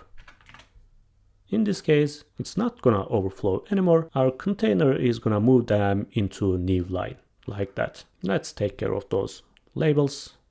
I will say item, display flags, flags direction column, gap between items, and I will say margin bottom 20 pixels.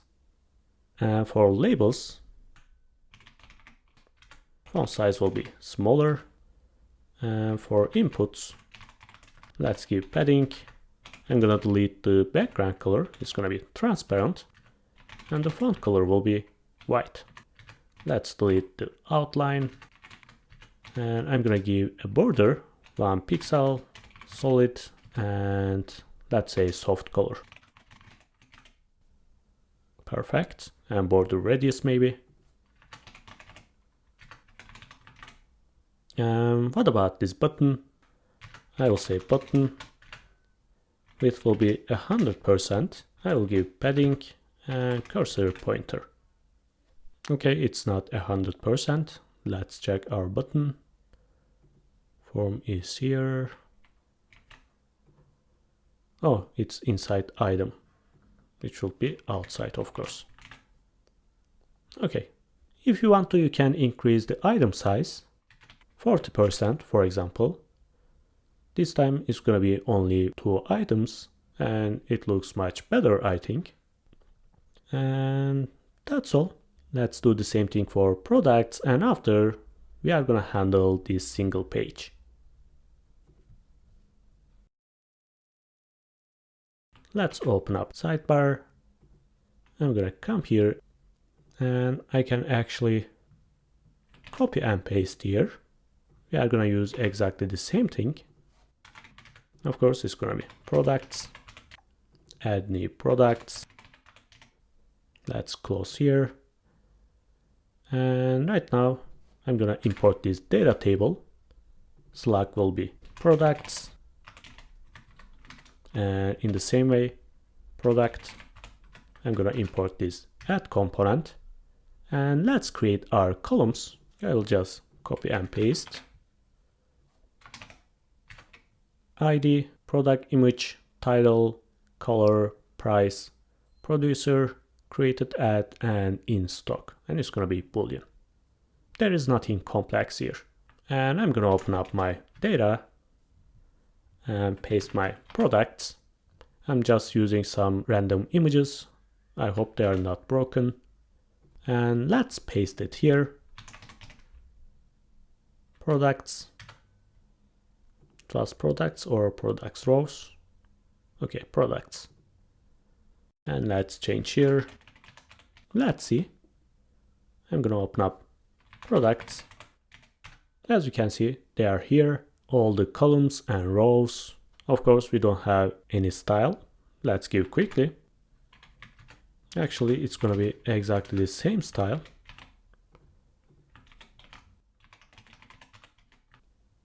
Like that.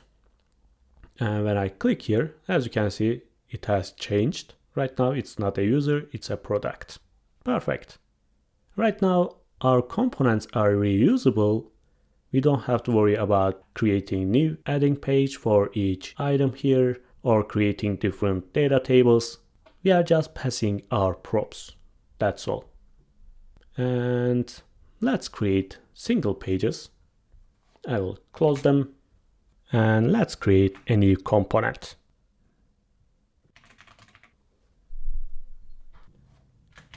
Single file.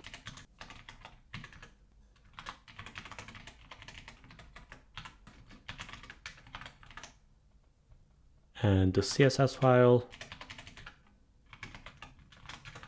Okay. So let's see our example and decide what we are gonna do. When I click here, it shows the user. Firstly, we should create different pages for users and products. And using React Router DOM, we can navigate to different users. Let's do that. In the pages, we are going to create user and product. It's a single product and single user.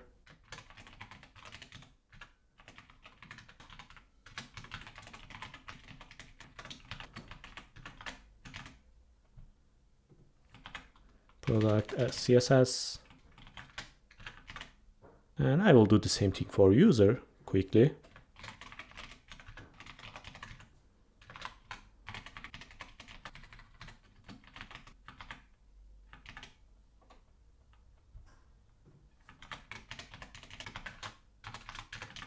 Okay, let's close them and open up our app.js.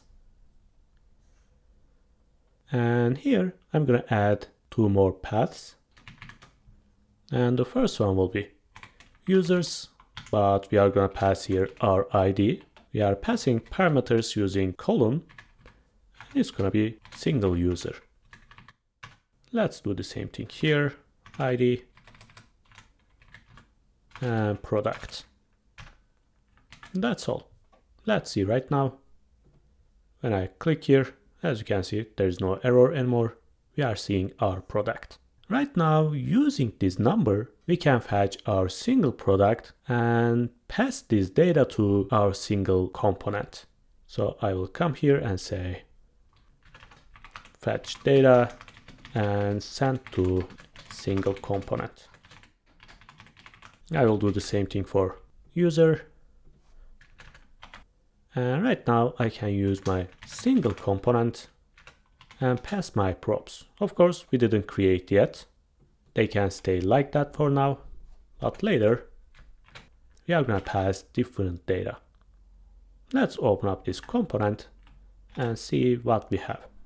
I will close everything here and open up my example. As you can see, we have 2 sections. First one on the left, and those activities is going to be Flexbox. Let's do this quickly. I will say info, one more, and it's going to be activities. And inside this info, we will have the product or user information, and after we will have a chart. Actually, let's name it view, and this small container can be info. I will say view, and inside this view, we will have info and chart.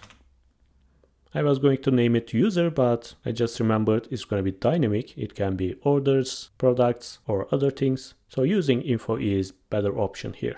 And inside this info, we will have different container here, which includes image, title, and button.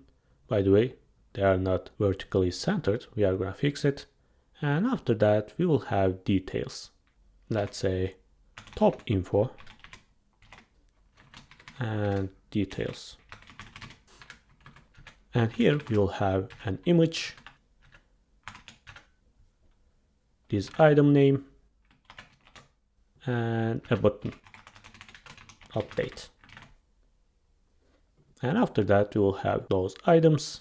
Of course, we will use a map here, but for now, let's create one item container, and it includes a span, item title, and item value. Let's see, for example, username, John Doe. And we can add our chart right now. We are going to be using this chart. Let's see. It's the first chart, simple line chart. Let's copy this and paste here. Let's import them. Do I use this grid or not? Let's see. Okay, no grid. I can delete this. X-axis, Y-axis, tooltip, legend. Legend is basically those indicators. Green is visits, purple is clicks, like that. And our lines. we have 2 lines here. We are gonna take this data as a prop, but for now, to see better, I will just copy this, paste here. Okay, there is no error. And finally, let's take care of those activities. We have this title, let's say h2, and we have a list here. Let's create a list. I will say ul, and let's create a list item, and inside this item I'm gonna create a div, and this div includes this text, let's say a p tag, and a time, and it's gonna be like 3 days ago, 1 week ago.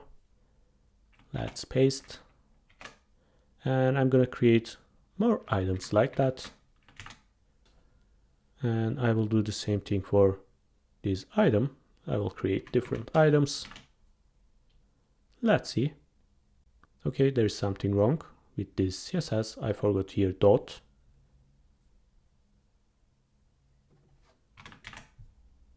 Okay, let's give a style. Let's check what we have. We have view and activities. Let's create them first. And inside view, we have info and chart. And inside info, we have top info, which includes image, title, and button, and details. So what I'm gonna do is making this container display flags, and the left side and the right side will be exactly the same size. Remember, flags is gonna be 1, 1,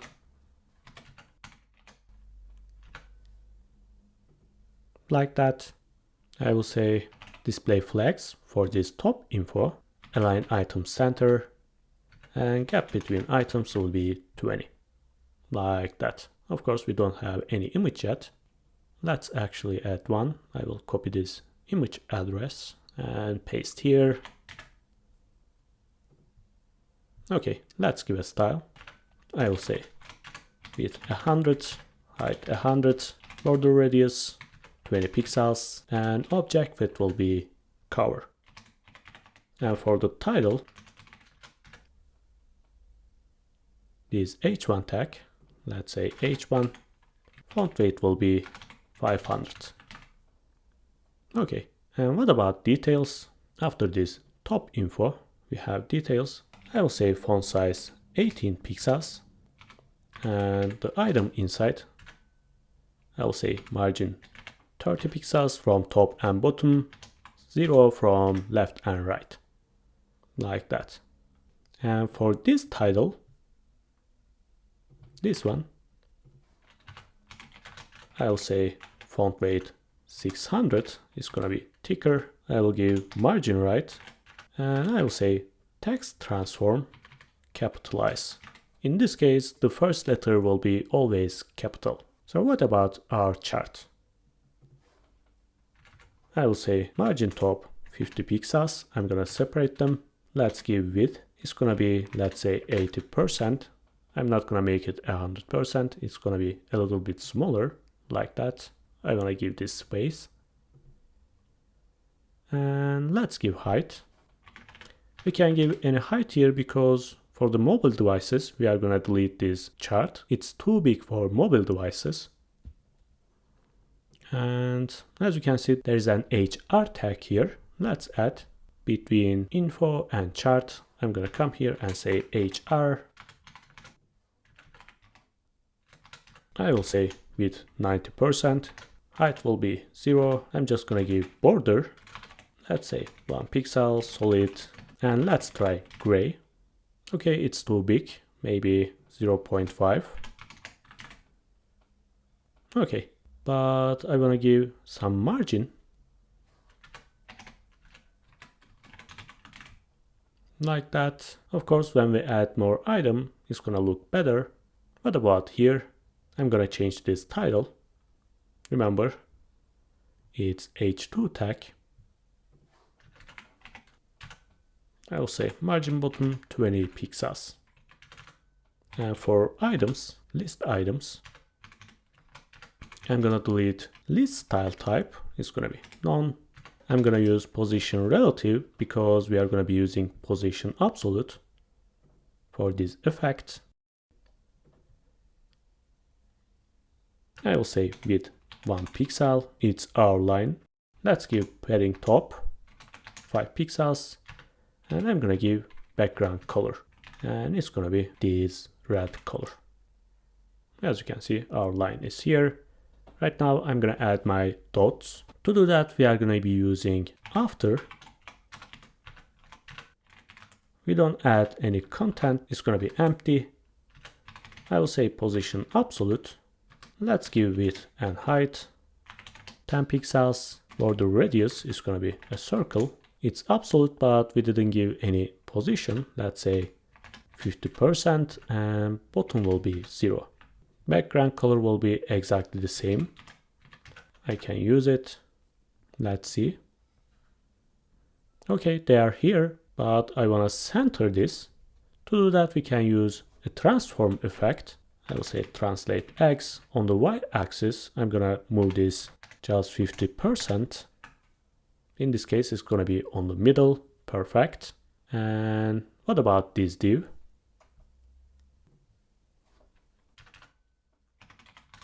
I'm gonna give a minimum width 480 pixels. I will give some padding and a background color. It's gonna be exactly the same color, but I just added here some transparency like that. Perfect.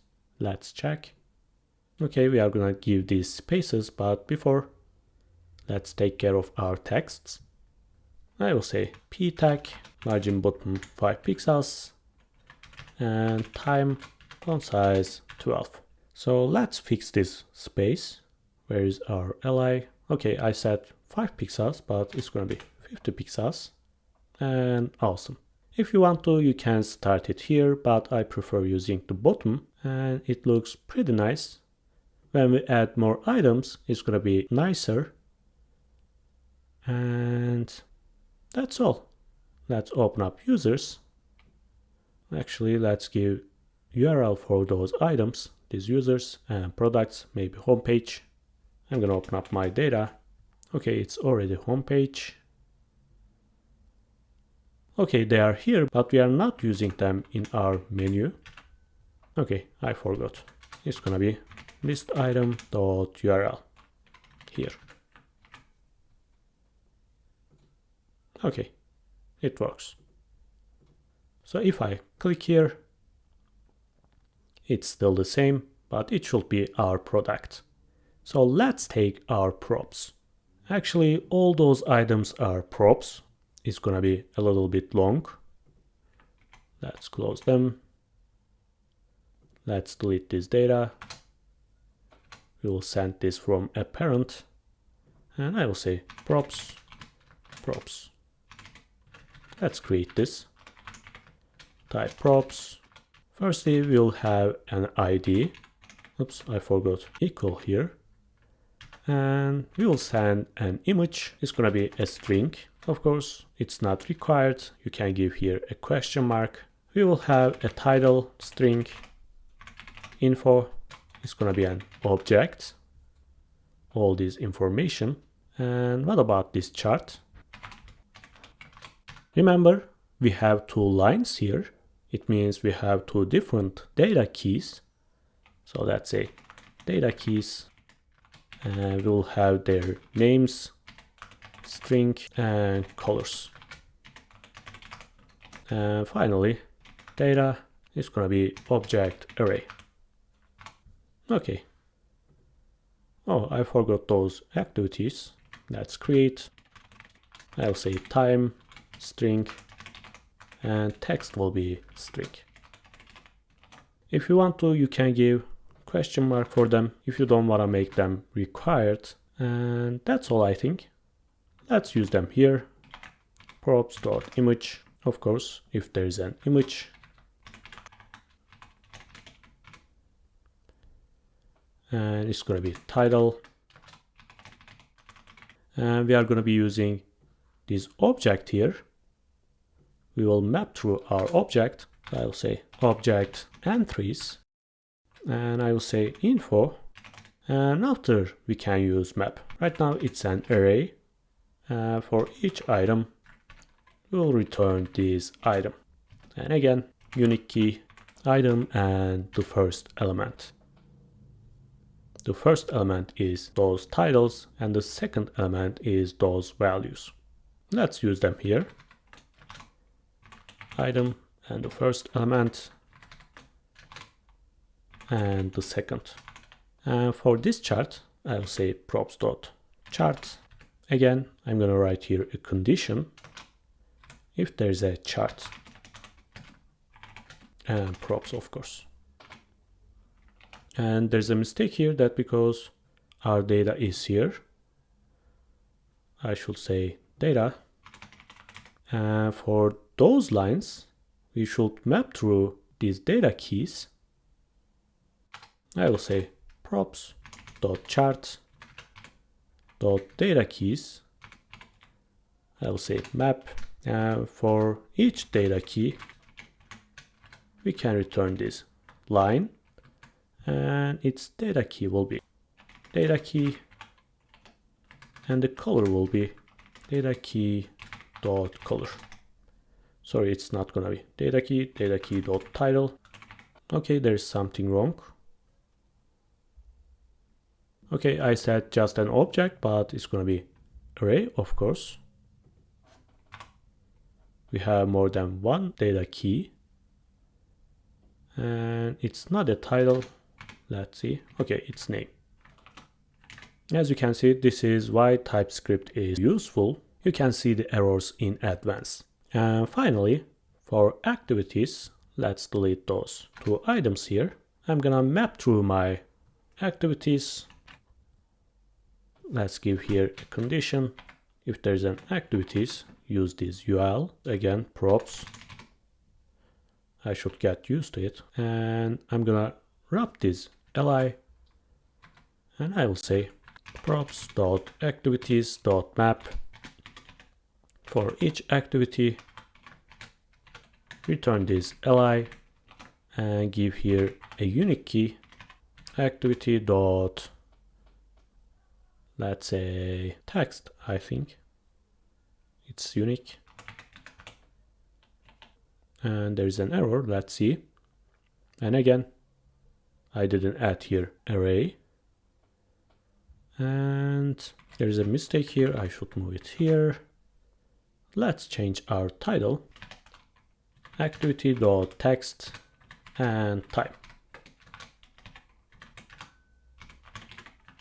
Okay, right now let's create our data and send them as a prop. I'm going to open up data, and I'm going to add the single user and the single product, and all these information are here.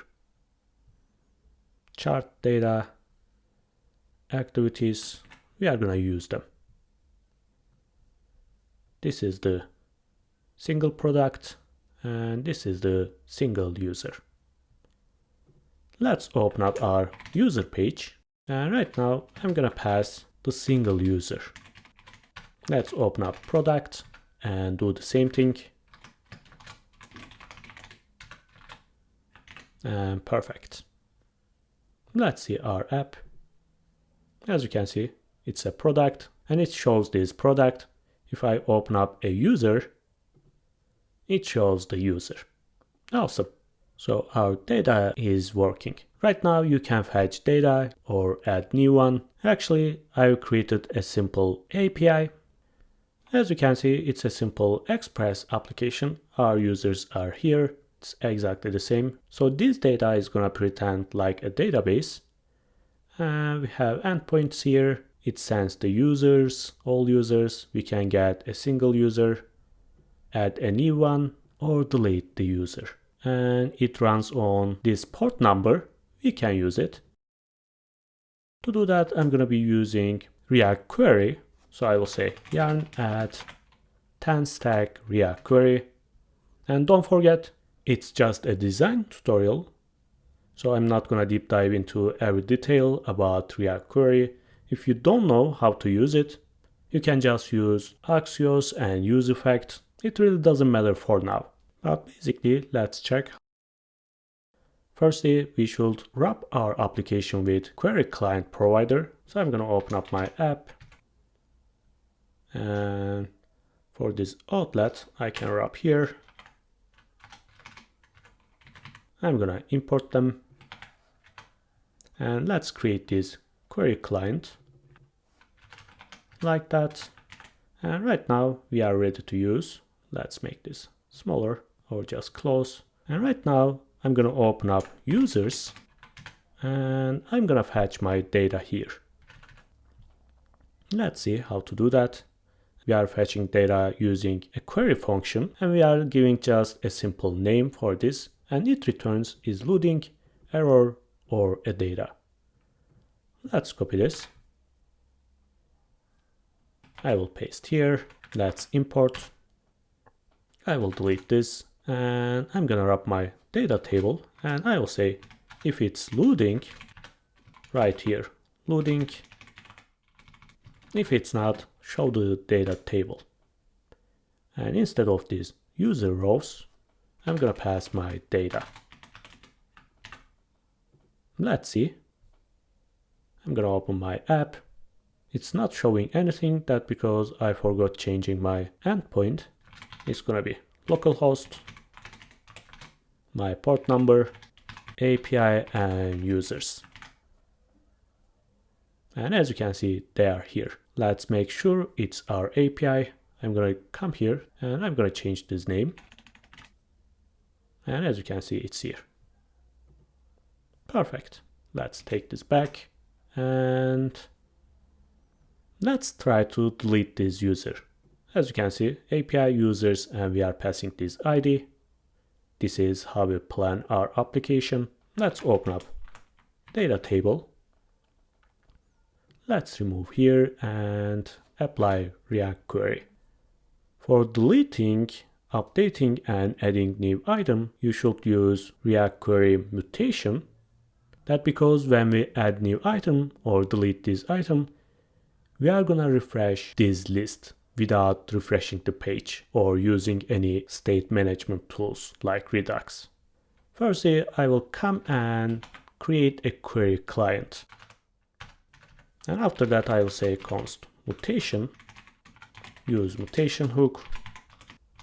And I'm gonna write here the mutation function. We can pass here our item ID because we are gonna use it in our API. It's gonna be a number. And we are gonna return fetch our endpoint HTTP localhost API. And remember, we have slug here. We can use it. And also we are taking this ID. Let's use it here. And I'm gonna write my methods. Okay. And after that, if it's successful, we are gonna refresh this data. Remember, we gave a name. Let's see, let's remember. We have a name here. Let's change, actually, I will say all users. So using this query key, I'm gonna refresh my data. So I'm gonna be using query client, invalidate queries, and inside this array is gonna be all users, but remember, this is a generic component, it can be anything. Since we know the Slack here, we can use it. I will say all Slack. Users, products, anything it might be. And of course, I forgot props. And let's use this function here. I will say mutation, mutate. I'm gonna pass this ID. And that's all. Let's try. Let's check first. Localhost API users 1. Let's see. I will come here and click, and as you can see, it's gone. Perfect, it works. So I can do the same thing for adding a user. Of course, I'm not gonna take all those inputs and handle change methods. I'm just gonna write a basic function just to give you an idea. I'm gonna open up add. Actually, we are gonna do exactly the same thing. I will copy here and let's paste. I'm gonna import them. This time I'm not gonna take anything, but as I said, you should take all those inputs. This time it's gonna be a post method. We don't need to pass anything here.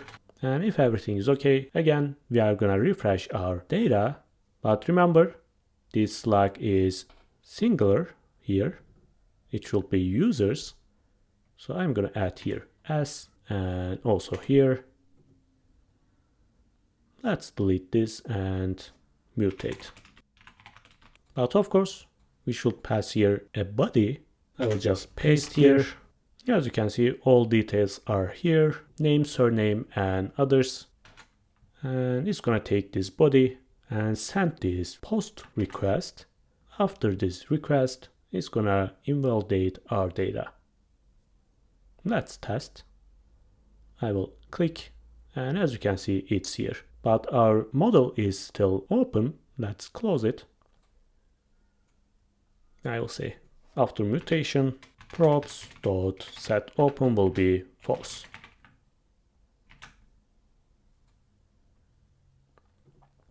Let's remove this and add new user. Perfect, it works. It's that easy, guys.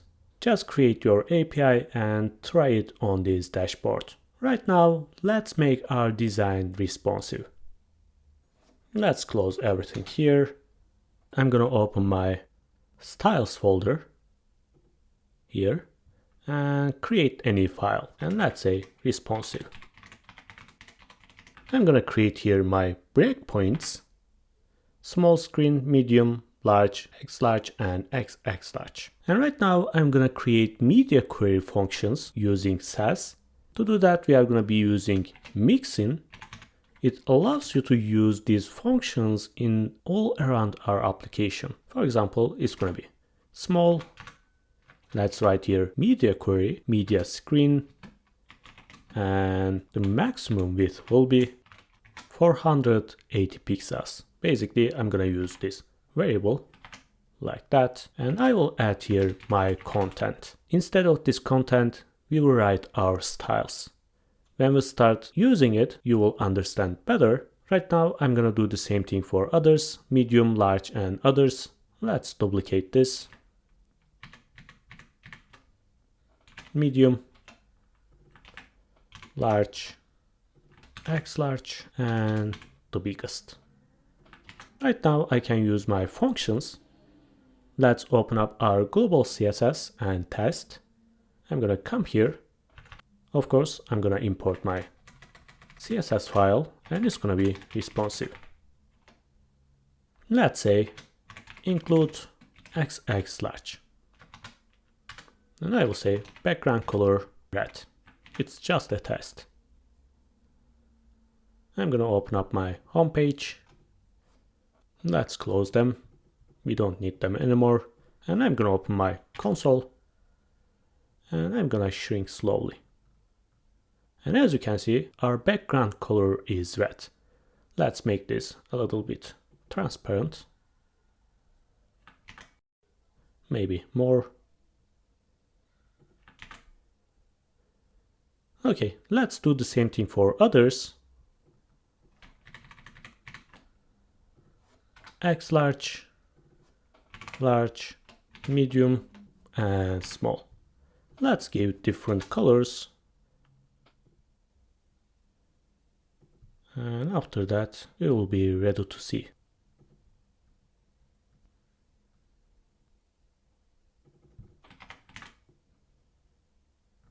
As you can see, different colors for each breakpoint, so it's easier to see right now. Firstly, let's take care of our menu.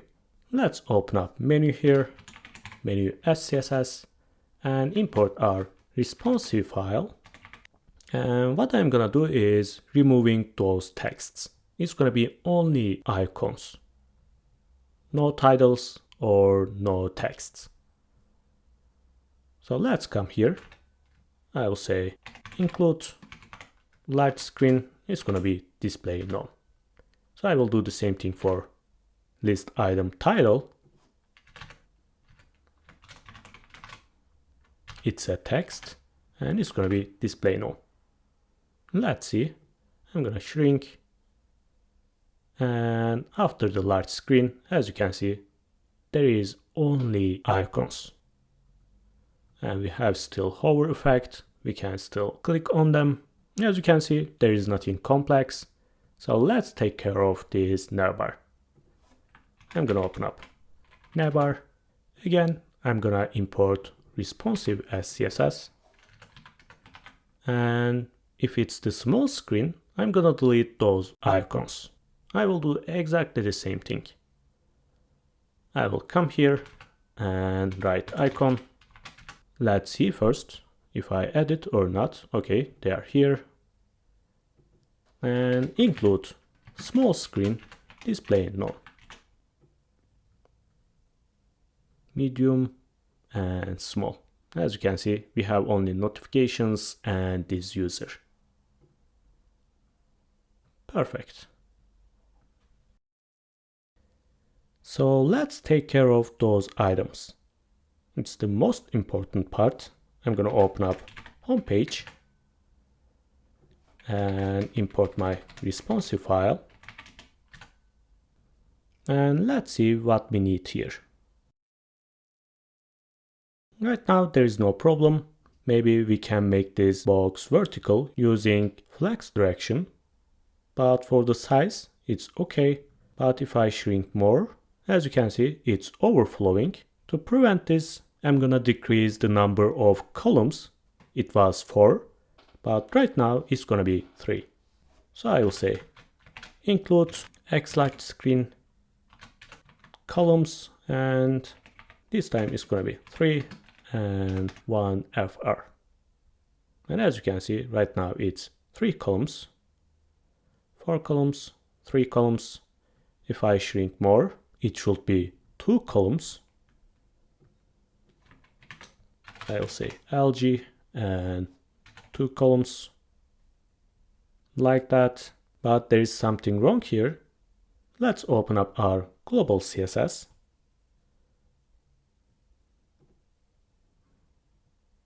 And if you remember, we set with 250 pixels, but if it's LG,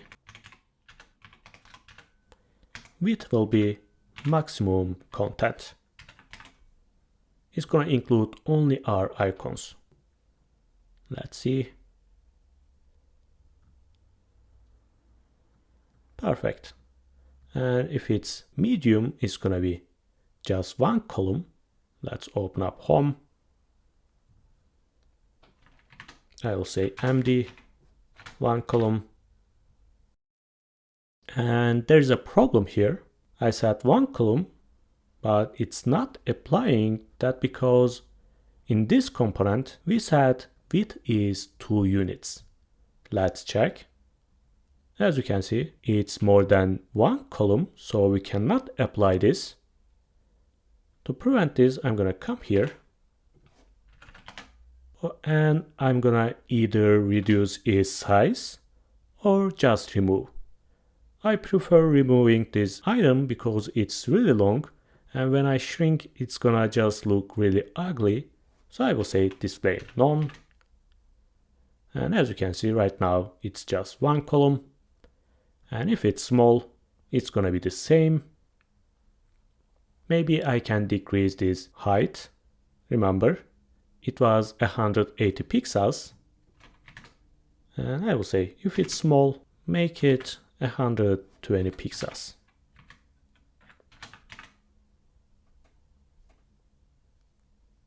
Okay. And I want to show you one more thing here.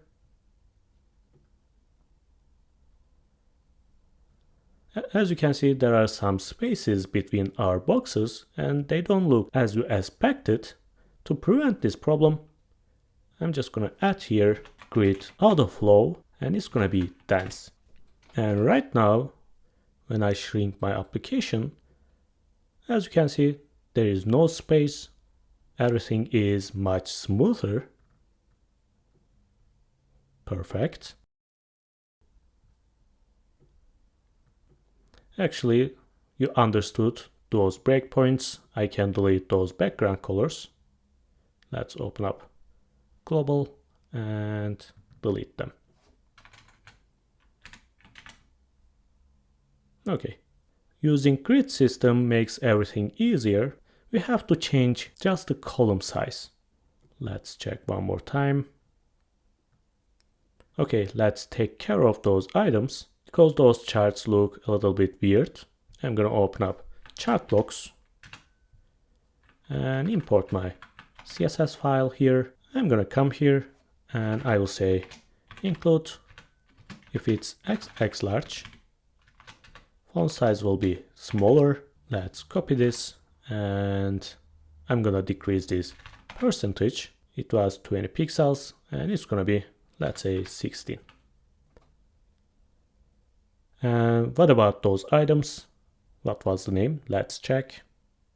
Number. Okay, we don't have any class name, but we can use h1 tag. After this title, I will say h1. And if it's XX large, it's gonna be 20 pixels. Okay, after reducing those numbers, it's much better. And what else we can do? If it's a small screen, actually those spaces are too long. I can make this vertical. Let's copy this and come here. And I will say if it's small, it's a flex box. So I can say flex direction column. And I can give gap between them. Let's open up this box info. And I will say gap 20 pixels. And right now it looks awesome. As you can see.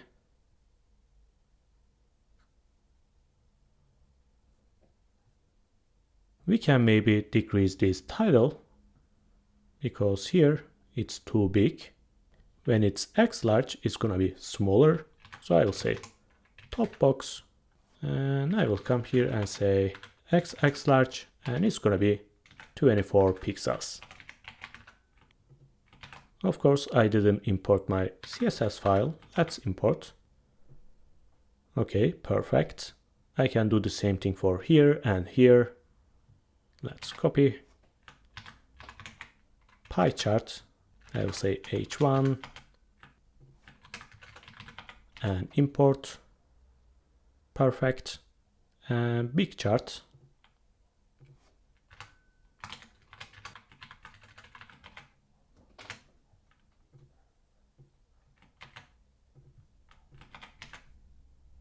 Okay, awesome. What about those images? Let's open up top box. I will say if it's XX large, it's gonna be display none. In this case, they are gonna be bigger and it looks much better. But if it's bigger, we can add them back. I will say LG display block. Let's see.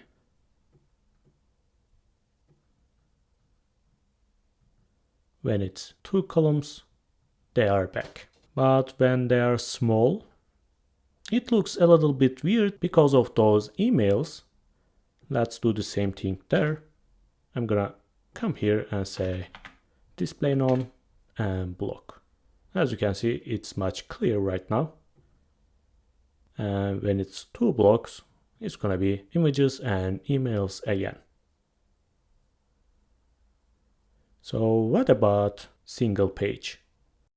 I'm not gonna take care of those lists. That's because there is no sense to make this responsive. It's not gonna look good. What you can do is leave it like that. It's still responsive, but you have to scroll here. I think it can stay like that. if you don't want to completely remove this data grid and add something else here, like just the search button. So I'm not gonna touch here. Let's open up single user. As you can see, it looks really small. I will say if it's X large, make them vertical. Let's open up single. I'm gonna import my CSS. And I will say include, if it's X large, flex direction will be column. Like that. And I can give space here. Gap will be 50 pixels. Perfect. And if it's medium, I can actually delete this chart because, as I said, as you can see, it looks just weird. There is no sense to keep it. I will copy here for chart. I will just say display none for medium. Much better. Also, I can delete this HR tag. And as you can see, it's overflowing because remember, we set here, where is our div? Okay, we set minimum width 480 pixels. I'm gonna decrease this and it's gonna be 150. But I set minimum here. I have to say minimum again. And right now it's smaller. And as you can see, it's not overflowing anymore. Let's make this bigger.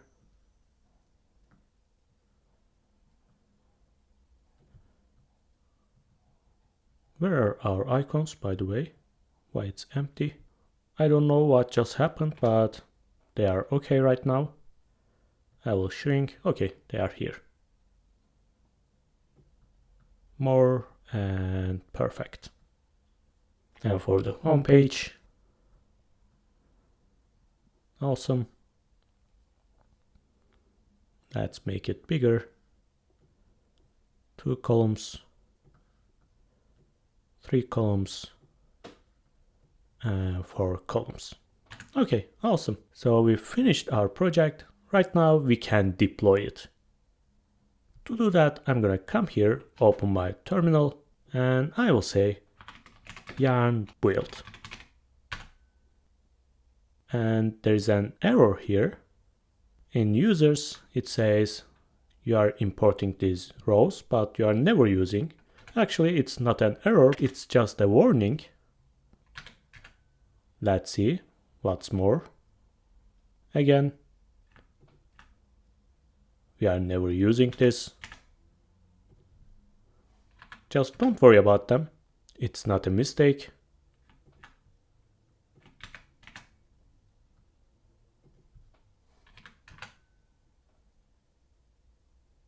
And that's all, I think. During this process, let's open up our Edge panel. And there's a file manager here. I'm gonna click. And this folder is where we are gonna upload our files. Let's open up. And as you can see, there is a default home page. Let's remove this.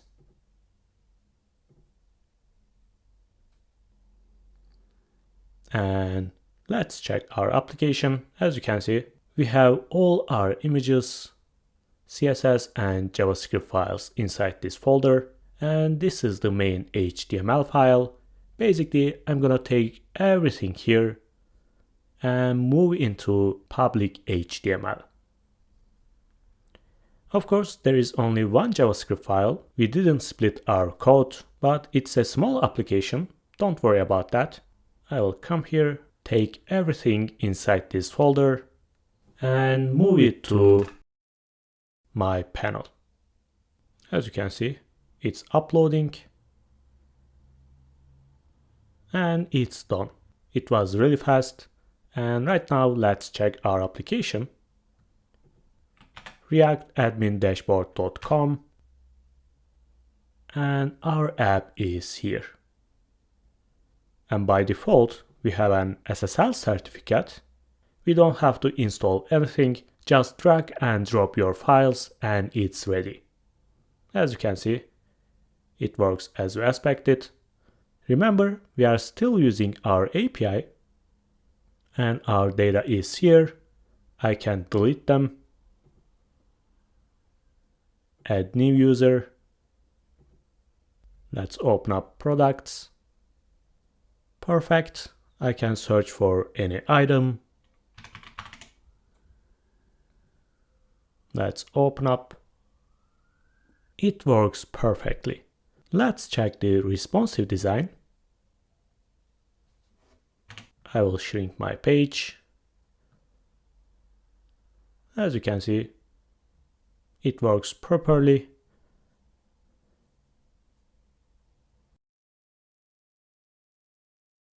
And also you can add in your hosting 100 websites just like this.